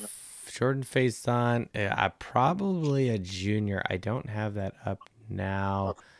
It's going to take me a minute to pull that up. So it'd be great to get him back, because he likes to return punts and then can get us a good 8 to 12 yards off the bat on a quick pass. So we need him back, like a Wes Welker type of thing. Normally I have that. Hey Joe, you might want to ask Fanatics or Uncle June. They know the answers to that. Yeah, let's bring Uncle June on. I saw him up here in Fanatics. We'll invite both of them on here. I'm pulling up right now the Notre Dame roster here. Excuse me. And Jordan Faison right now is listed as a junior. He's also a lacrosse player, so he's doing well with that. So he probably does have that one more year available for eligibility in college athletics. So I would imagine, given his lacrosse allegiance and contributions, that he will stay one more season for both programs, both sports. That's just my knee-jerk reaction. One man's opinion. Fourth Way Experience, really glad you come back with us. Glad you're here. Glad you've still found your home with us. So thank you so much. All right, Wookie, I hear you there. I see you there, man. You're just kind of doing your own thing. Invite you to speak. I got your walk-up music, man. Uncle June, you don't have walk-up music yet. or we just jump over to Mike Sloan and we'll call it a deal. I don't know. Wookie, you there, man? Fuck Michigan and fuck USC. Amen. Absolutely. Wookie's back in the house. There it is. What's up, man? Haven't heard you in a while. Glad you're here. Been working my ass off, man. Good for We've you. let go a couple of people, so I've been picking up some OT. I understand that. Yeah. No doubt, man. So what's up, man? you obviously you're happy that we were beating the shit out of USC. You got like a speaker going on in the background. Why am I hearing that? Oh no, it might be my fan. Hang on, I'll turn that off real quick. All right. That was the only thing I had going on. I keep hearing myself. I'm not hearing you, but that's fine. Maybe it's the fan. Talk to me, man. What's the story? You obviously you're happy we beat the Trojans. Yeah, definitely. And just like you, I was strangely calm throughout the whole game. Like, I don't know what it was. Maybe it was the weather, because that has an effect on the aura of everything. But I don't know. I was just calm even when we were down. There was just no doubt. I was just like, I don't know. Like, I never thought that we wouldn't come back. Never thought we wouldn't, retake the lead. It's just like, look, it's early in the game when they have, it's like, it's like I'm not gonna freak out in the second or third quarter. You know what I'm saying? Like we got a whole other fourth quarter. We've been really good in the second half on defense, right? We got to shut them down, right? That was kind of the keystone to things. But it's like when we pull off a Price touchdown, like, talk dirty to me, you right? Right. Man, when Price ran that back, I was going nuts. I was actually working and on a call when that happened. And I freaking muted as soon as he broke. I muted my mic and just started yelling and screaming. And my wife comes in. She's like, "Aren't you on a call?" And I'm like, "I'm muted. He just ran it back." It's fine. It'll be it's okay, babe. And I just went right back to my call and fixed your computer, and that was it. Amen. That's great. Yep. Well, glad you're being proactive and whatnot during the game. Do you think that this? Do you think that Lincoln Riley? We kind of talked on this earlier. Do you think that he's on the hot seat, or is this more just like we would never be talking about this mid-season because now with what we've seen at Penn State, Florida, etc., that this is more of a function of just like what college football is, right? I don't know. Yeah, I think it's that type of that time of the season or the year where we get like those coaching revolving doors and everything, because it happens like every few years in college football, and I think it's just a sign of the times that he's actually on the chopping block. I think so too. I think it's a function of this is just where sports is, and deals are being made mid-season. I mean, look at Signetti. We talked about that earlier. And not that I like to give a whole lot of credit to Colin Cowherd over at ESPN, but the point is he made some comment right after the Franklin hire, basically said that both IU and Notre Dame needed to pony up and pay their coaches more, because he actually was giving a lot of stock to Penn State, saying they were going to try to pilfer said programs. Now, I think where Cowherd was wrong is thinking that both Notre Dame and IU were, quote, lower programs, because that's kind of what he's insinuating, number one. And number two, that both coaches would not be loyal to the programs that have given them the spotlight and made them be successful where they're at. Why would they want to, quote unquote, restart over at a new place like Penn State, right? Like clearly Penn State is a well-known program. But I mean, it's like you guys have built something, i.e. Freeman, Signetti, at your respective programs where you've been for, a couple years, 3 years, 4 years now you're Freeman. It's like, why would we want to rebuild that We got our families established. You know what I'm saying? Like, Bloomington is not a shitty place to live. I used to live there. No. You know, it's like, you know, I don't anymore because I live the south side of Indianapolis. But the point is, like Freeman's got kids. He's got like 5 kids, whatever. You know, it's like Right. he doesn't want to uproot. You know, he's loved at Notre Dame. He's doing good things. He's recruiting well. Signetti's, you know, on the up and up. It's only going to get better for them, quite frankly. I mean, I guess it could get worse, but like. Right. I think Penn State is being arrogant and being stupid and a little hasty, as we were talking with 5-0 pod. That's just my opinion. Yeah, exactly. I think they're going a little bit far over the edge here with that one because don't we have Freeman till like 2030 for like $9 million or something? I don't know the length of his contract, but Right. it is what it is. All right, Wookie, what are you doing this weekend?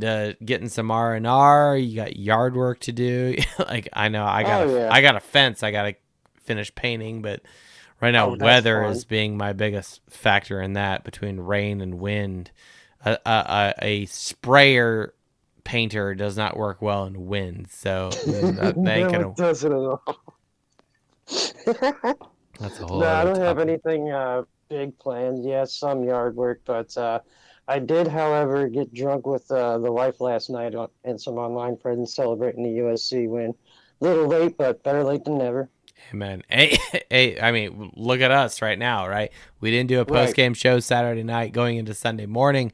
Here we are, our usual Tuesday time slot, getting our post-game show in. You know, but sure. I mean, shit, we ran all over the fuck of USC, which is great. 228 from Love. I cannot believe. Oh, you know, I'm glad you mentioned that. Number. So we didn't talk about this here. Let's jump over to the box score here on the YouTube channel. Yeah, no, Love had a great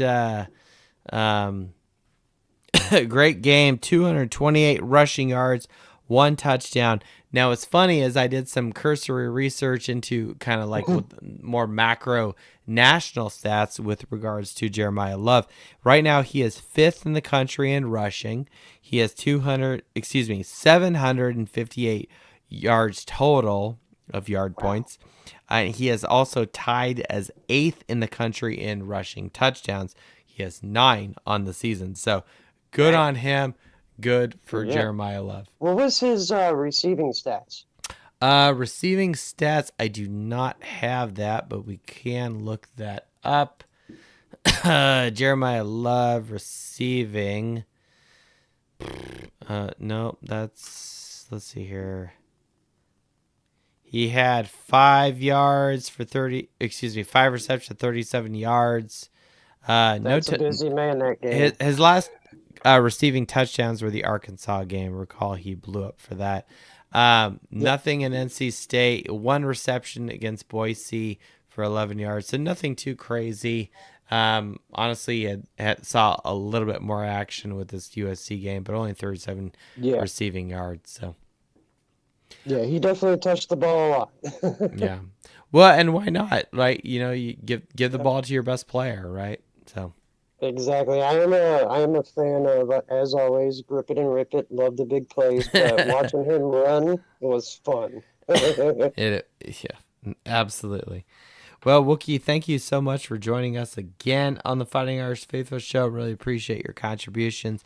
Have a good bye week, man.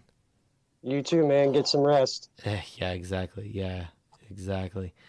All right, let's see who's out here. Indy Fanatics, you there? Yes, sir. Good evening. How What's are you? up, man? Welcome to the Fighting Irish Faithful Show. We're getting a wind down on the show. We're about an hour and a half in-ish. I do have one little piece I wanted to talk about, but I want to hear from you. No, I appreciate it, man. Thanks for doing this. Always enjoy it. It feels great because for me, it is such a juxtaposition how I'm just going to say the USC rivalry is ending. Whatever. I hope I'm wrong. I hope you're wrong too, but yeah, I also see the writing on the wall. Yeah, the juxtaposition in 2019, you go to Michigan. It's also a down for probably very similar. and you get your doors blown off, Oof. and you don't play them for another 10 years, and we all just hear about Michigan, and we hear about Michigan.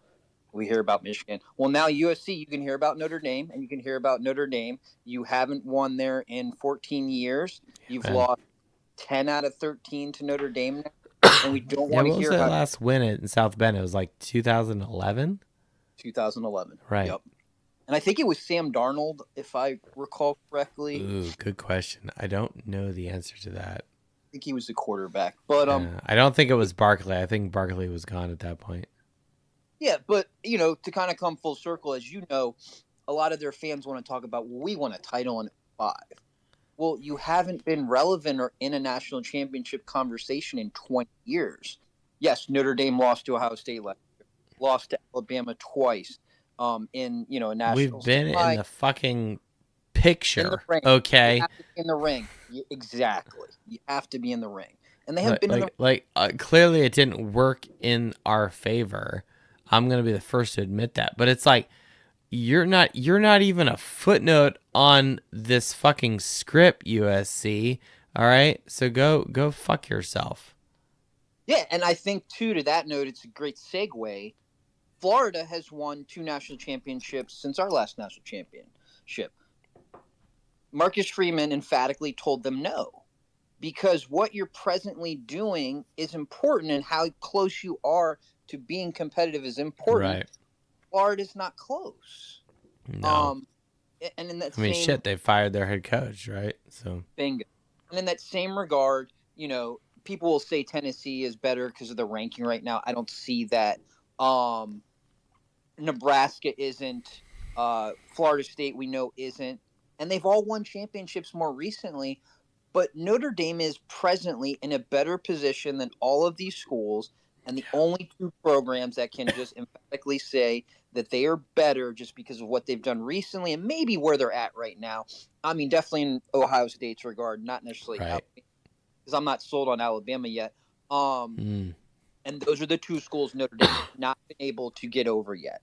Yeah. But everybody else, nobody else has an argument against Notre Dame. Yeah, I mean, we beat Georgia last year, right? Yeah. So, I would give Georgia some respect based off of what Kirby Smart has built over there, right? So he does deserve respect. He is an excellent coach who has 2 titles under his belt, and I think is the only current active head coach that has 2 titles. So good on him.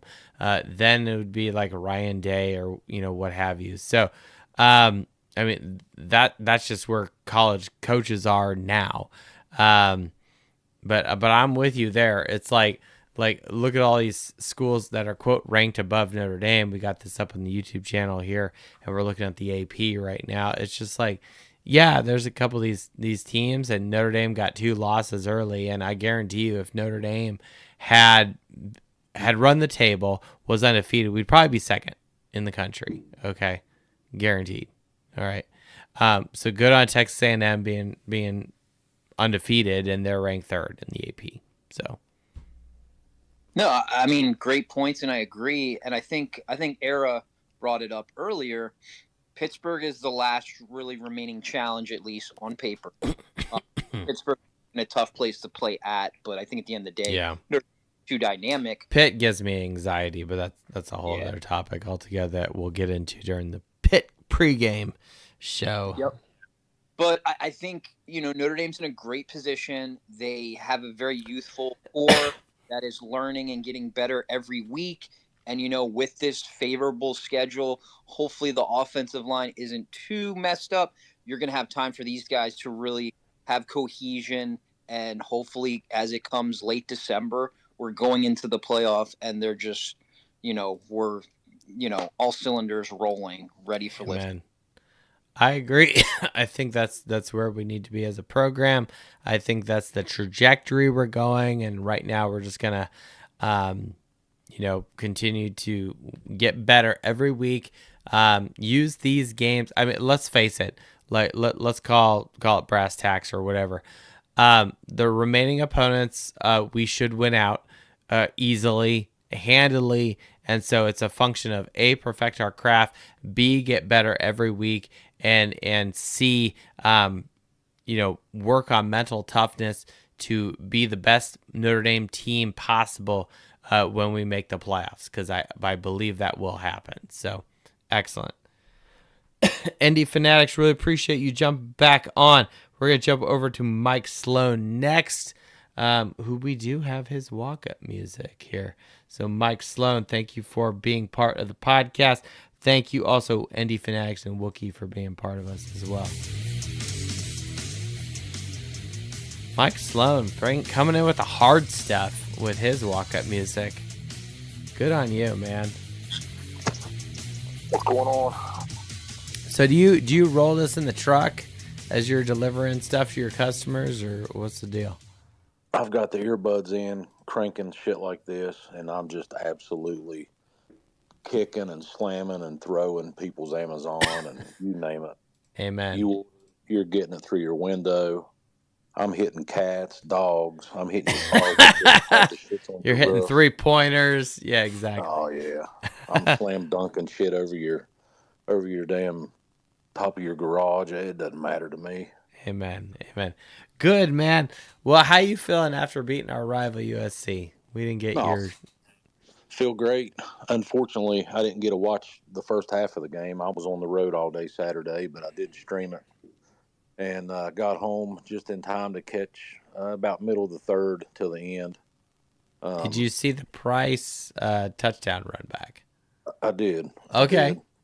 I had it playing on my phone, and I was, listening as I was driving in from just outside of Cleveland. But, anytime something exciting was going on, I was grabbing my phone, trying to watch the road, watch the phone, and so on. But feels good to get the win, especially, rival team. And if it is going to be the last one for a while, it's nice to know that we've got the bragging rights for the next, however many years it'll take. But, the exciting thing about it, it was an absolute must, must win.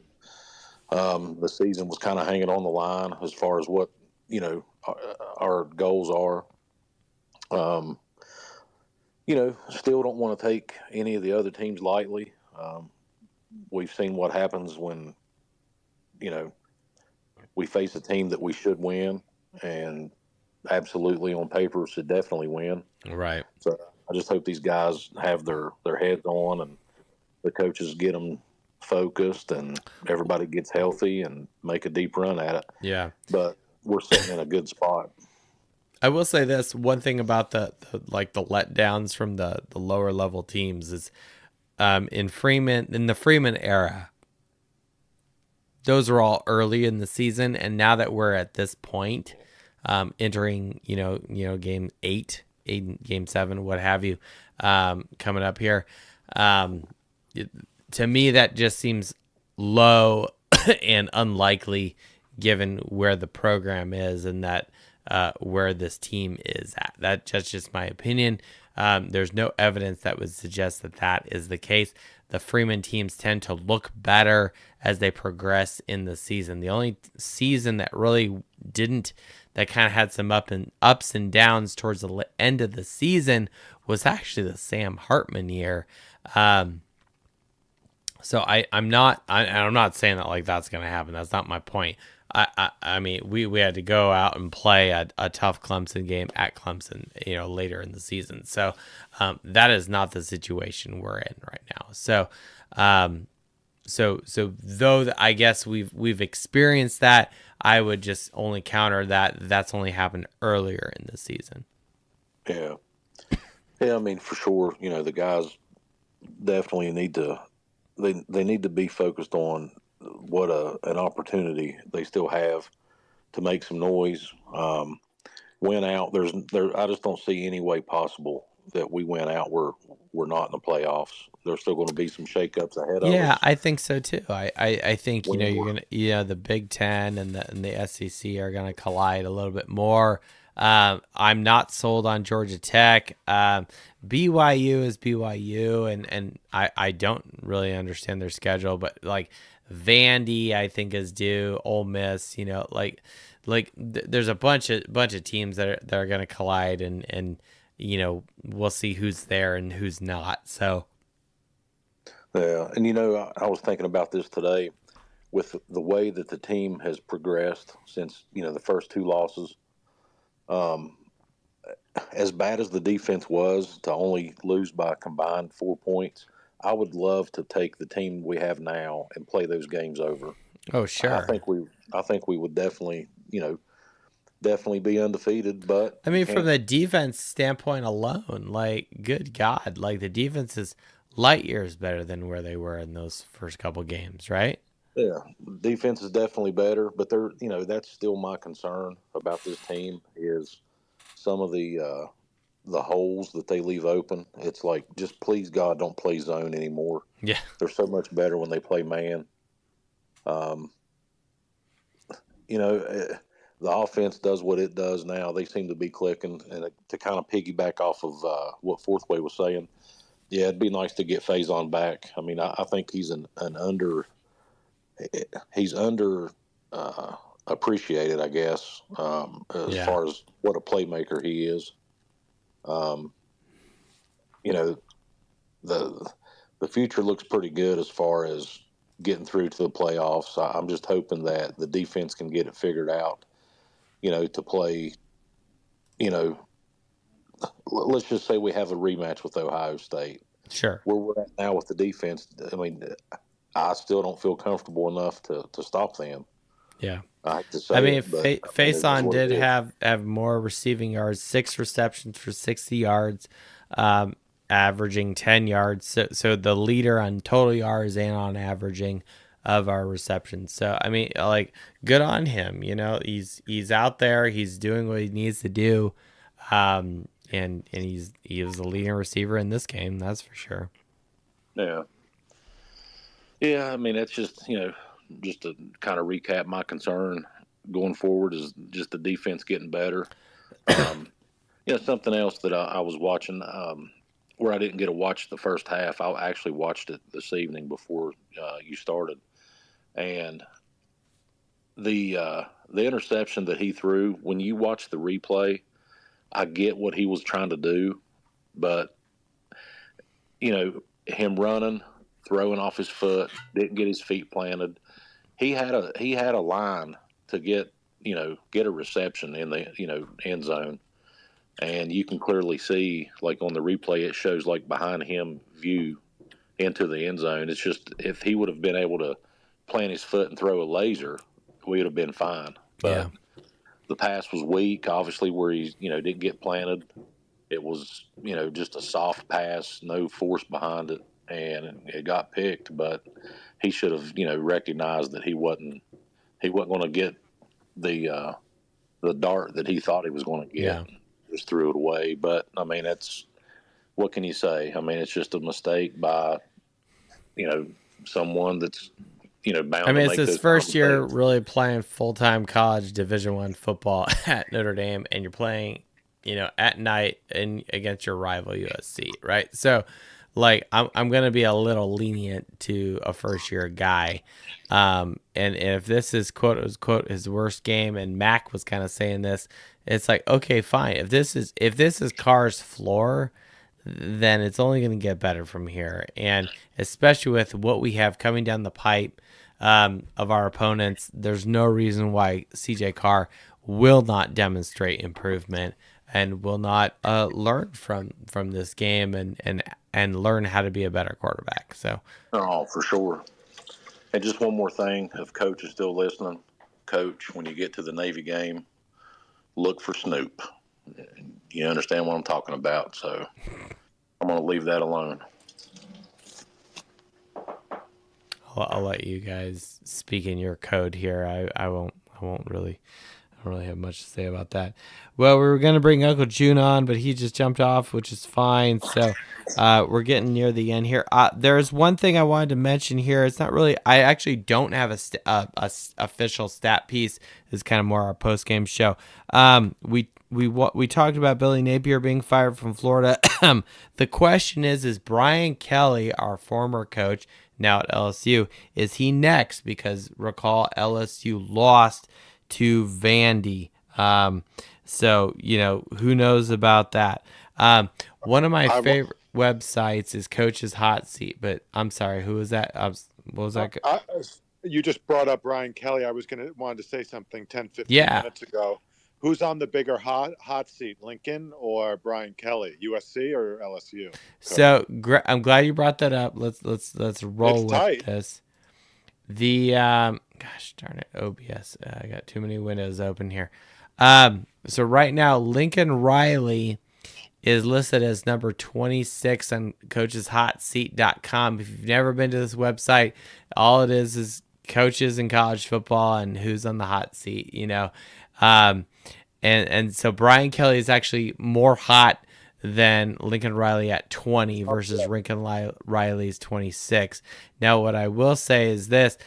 Both coaches are basically being paid close to $10 million a year, to be where they're at right now. What's really wild is seeing all the fires and the movement.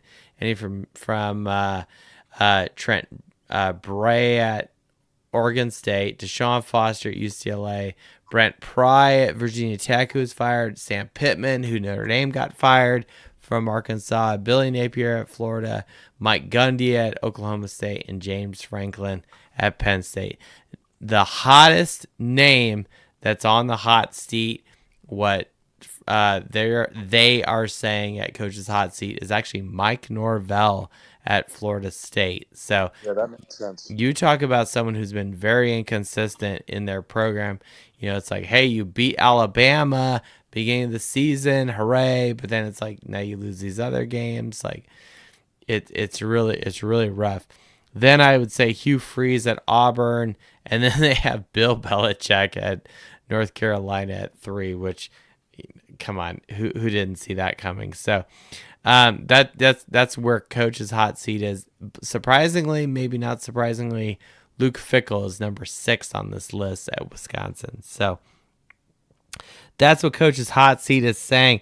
The last thing I wanted to leave us with is a friend of mine, a coworker of mine, who is a loyal member of the show, but not on social media, so respect to him. But my friend Ben, if you're listening to this, we're going to give you, you don't know I'm doing this, but we'll leave some level of discretion with you.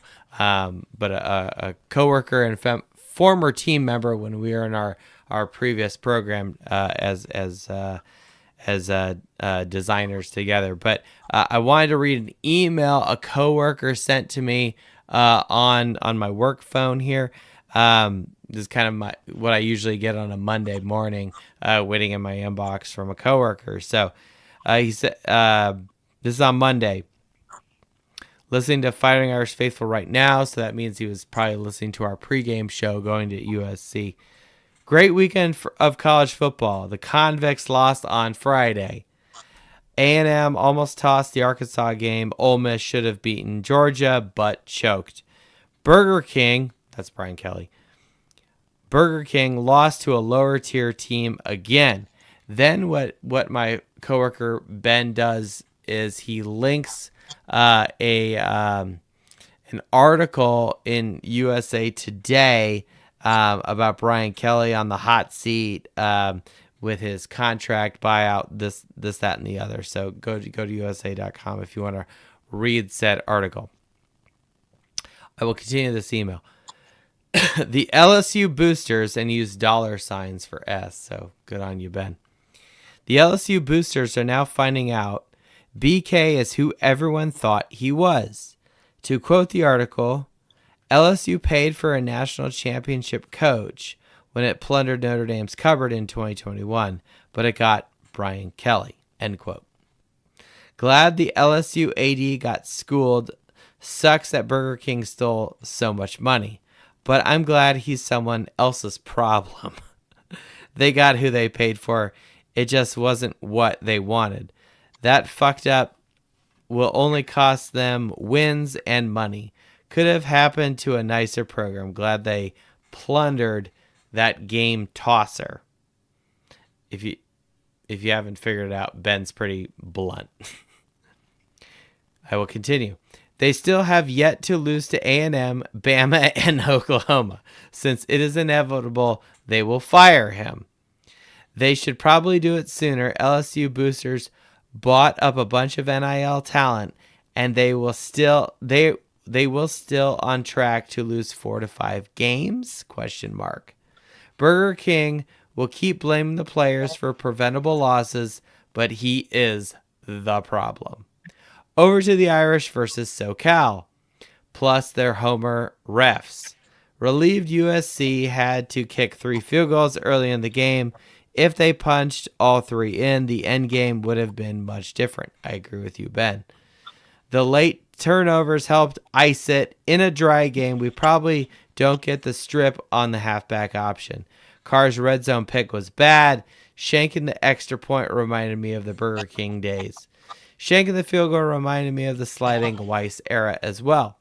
24-21 24-21 USC lead late in the third justified my concerns. Forcing these field goals early was key to the end game. Before Jadarian Price's kickoff touchdown, I was pretty worried. The refs could have tossed their hanky on the return, but I guess their arms were tired for all the passing interceptions called against us? ? For such a lame USC defense, our offense was only 3 of 11 on third down. Concerning. Then he takes a screen shot of the game here. And we lose our camera. I don't know why this happens. Here we are. What is interesting, which I appreciate Ben doing here, he drops a new stat. Not really a new stat, but something interesting. He combines the total yard points of Notre Dame and USC, but then he adds the penalty yards on top of that. So he says total yards plus penalties. USC 492, which is 396 plus 96, and Notre Dame 497, which is 492 plus 5. So advantage USC. Good to see us RTDB, and then he actually says ding. So thank you, Ben. We are certainly not elite anymore. The offense off-season drop-off is a big worry. We should get into the college football playoff. Don't think we will go anywhere, but hope I'm wrong. Ben, I hope you're wrong, and I do think you're wrong. Last year, we could grind for that inch. This year, we get what we get. Your coworker, Ben. So thank you, Ben. Really appreciate your feedback. You'll hear that when you get to this point in the show. No, it's fun, and Ben, I hope you join Twitter. I think you're in a like-minded group of folk, not only on this podcast, but people who are evidence and fact-based. But if you don't want to be on social media, perfectly acceptable at all. So, well, I don't know if Uncle June jumped back. Doesn't look like it. Fourth Way Experience is there. If anyone else has anything else to say, go for it. Yeah, what's up, man? Question for you. Obviously, I remember the way Brian Kelly left, but what was the explanation for leaving a week before the? I think it was it Oklahoma State? Yeah, it was going into the Oklahoma State game. Yeah. Why so abruptly like that? I mean, 10 days later, it wouldn't have changed. It's not like he was practicing with the players. You know what I mean? It doesn't make any sense. Yeah, I'm kind of with you there. He's just a dick. Yeah, he is a dick. Yeah, he's just a little bitch like that. Yeah. It just doesn't make any practical sense. You know what I mean? It's just yeah, I'm with you. Like to what you would gain by leaving so early. I don't know. It might be a function of the environment that is college football. That look, if you're not in the playoffs, these bowl games really don't matter. Even though the Fiesta Bowl is a New Year's Six, I don't know. He did the same thing to UC. He just he did, and then Cincinnati got pounded by Florida that year. So so it sucks to be Cincinnati that year. But so you just don't want to be in a position where like you're hiking and you're kind of like hanging on a cliff and you need his help and he just walks away from you. You know what I mean? Like, I'll say this: I would have a better taste in my mouth with Brian Kelly if he had stayed for our bowl game. Quite frankly, regardless of the outcome. I mean, I guess if we got boat raced by 30 points, maybe not. But I don't think that would have happened given the talent we had. I mean, Jack Cohn, say what you want about him. He was a decent quarterback. I can't believe we lost that game. We were up by whatever. We were up by a lot, Crazy. and we've dissected that game in the past, but yeah, I'm not gonna pull that up right now. But I'll say this: It's like had personality BK disorder. stayed for that game and then said, "Hey, it's been nice here. I'm going to LSU," I would have a little more respect for the guy. But he didn't. He pulled the dirty, as Wookie is pointing out, and he leaves before his first opportunity to win a New Year's Six period, something BK has never done, and Marcus Freeman has done now has done 2 times over, 3 if you include the IU game, even though it's technically not a New Year's Six. But you get my point. Yeah, it just shows like he's. I think it was something with the administration wasn't getting what he wants, and his vindictiveness came out because it just doesn't make any sense. Like there's no. Yeah. It had to be a personal attack against the university, is what I would think. Yeah, well, and I think what it was is something to the effect of loose lips sink ships, and some text got out. Someone close to the program heard something, right? Because the news broke on like Yahoo and ESPN or something, right? With no sources, so this is the rumor mill. You know what I'm saying? Like, so someone said something, and then BK has to address the team in a group chat, like, "Hey, sorry, I had to find out on social media or whatever that I'm leaving for LSU." So it's water under the bridge at this point. I think BK's got bigger problems where it's like, man, you got some tough games going up at LSU. I mean, good luck to you, I guess. But at the same time, it's like he's someone else's problem. He's not ours. And I'm happy we have Marcus Freeman and not Brian Kelly. I wanted him fired in 2016. So yeah, I just hate that he's the most winningest coach at Notre Dame. Hopefully, yeah, but that doesn't mean anything really. I mean, it's a number. I'm with you that it is a mathematical fact, but it's like it doesn't really mean anything for me as far as like getting my juices flowing. No major bowl wins. Like, do we really care that he won the Pinstripe Bowl? Because I really don't. It's kind of fun to say tongue in cheek. I will say his best bowl game win was that 2014 Music City Bowl over LSU, which is funny that BK beats LSU twice in bowl games, in lower bowl games, and then goes to LSU, which I think is kind of funny. But like that was more like. That was more impressive over the fact of like where the program was in 2014 and how we were struggling with Golson and we got our ass kicked by USC the previous game, losing by 35 points, and we roll Zaire out there, and Denbrock, does a completely different game plan with a different quarterback. Like that takes balls, quite frankly, for Kelly to do that. And it's like I feel like if Kelly is more of a freestyler, if I may use like a rap reference here, it's like, dude, when you freestyle, like you tend to be better. When you try to like overanalyze and bog people down with checks and all this other bullshit and horse fuckery, like you just screw your program. If you're more freestyle and just let the players play, you tend to be more successful and it's more natural. And you try to get you try to get all heady, and think you're the smartest guy in the room, and you just fall on your face, and it's like and football is a gut reaction type of game. Like, yeah, you have to have a game plan. You have to prepare your team. Don't get me wrong, but it's like you have to prepare them with instinct, not prepare them with knowledge and college whatever stuff, which is funny because we're Notre Dame fans and we're a highly academic school, so whatever. You guys get my point. Like, football is very reactionary, gut instinct type of sport, and when Kelly deviates from that, he fails. I just remember after the 2012, I believe it was, with Alabama, and they couldn't guard the outside receivers. He basically said in the press conference, "I can't win a national championship if I'm not at an SEC school." And there he's been. Okay. Good luck. So he's just bullshit. Yeah. You know. So that's all. I mean, But clearly, anyway, he's a used car salesman, no doubt. Yeah, exactly. I think the veil is lifted from Kelly. I think people see that he's not a bad coach. He's not a bad coach. He's just not a great coach. Top 5. He's just not top 10. You know. No, he's not. And it's funny after the Vandy game. I'm not a vindictive asshole, quite frankly, too much on Twitter. Although I did have receipts for our USC people, and I did not invite them to the show. Maybe I should have done that, but.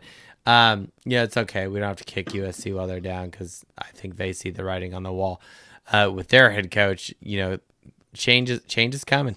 I actually jumped on to an LSU space post game after they lost to Vandy, and what's funny is the sheer lack of coach bashing on Kelly. Hardly mentioned at all. It was more about offensive line play, defensive coordinator, missed executions, this, that, and the other. And it's just how are you people not talking about the glaring fact, which is BK? So Stockholm syndrome? Maybe it's denial, I really don't know. I'm not an LSU fan, and I respect them historically as a program, but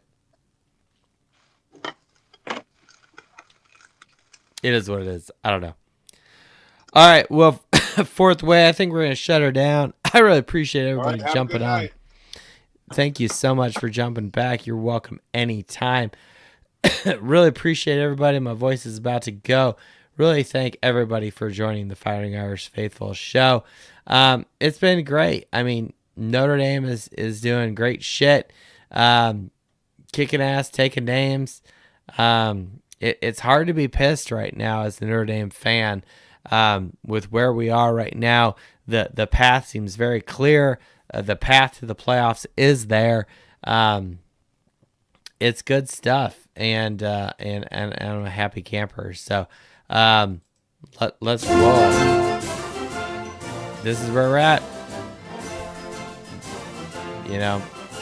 Let's go. Thank you, everyone, for joining us for Season 6, Episode 3, Volume 165 of all time of the Fighting Irish Faithful show.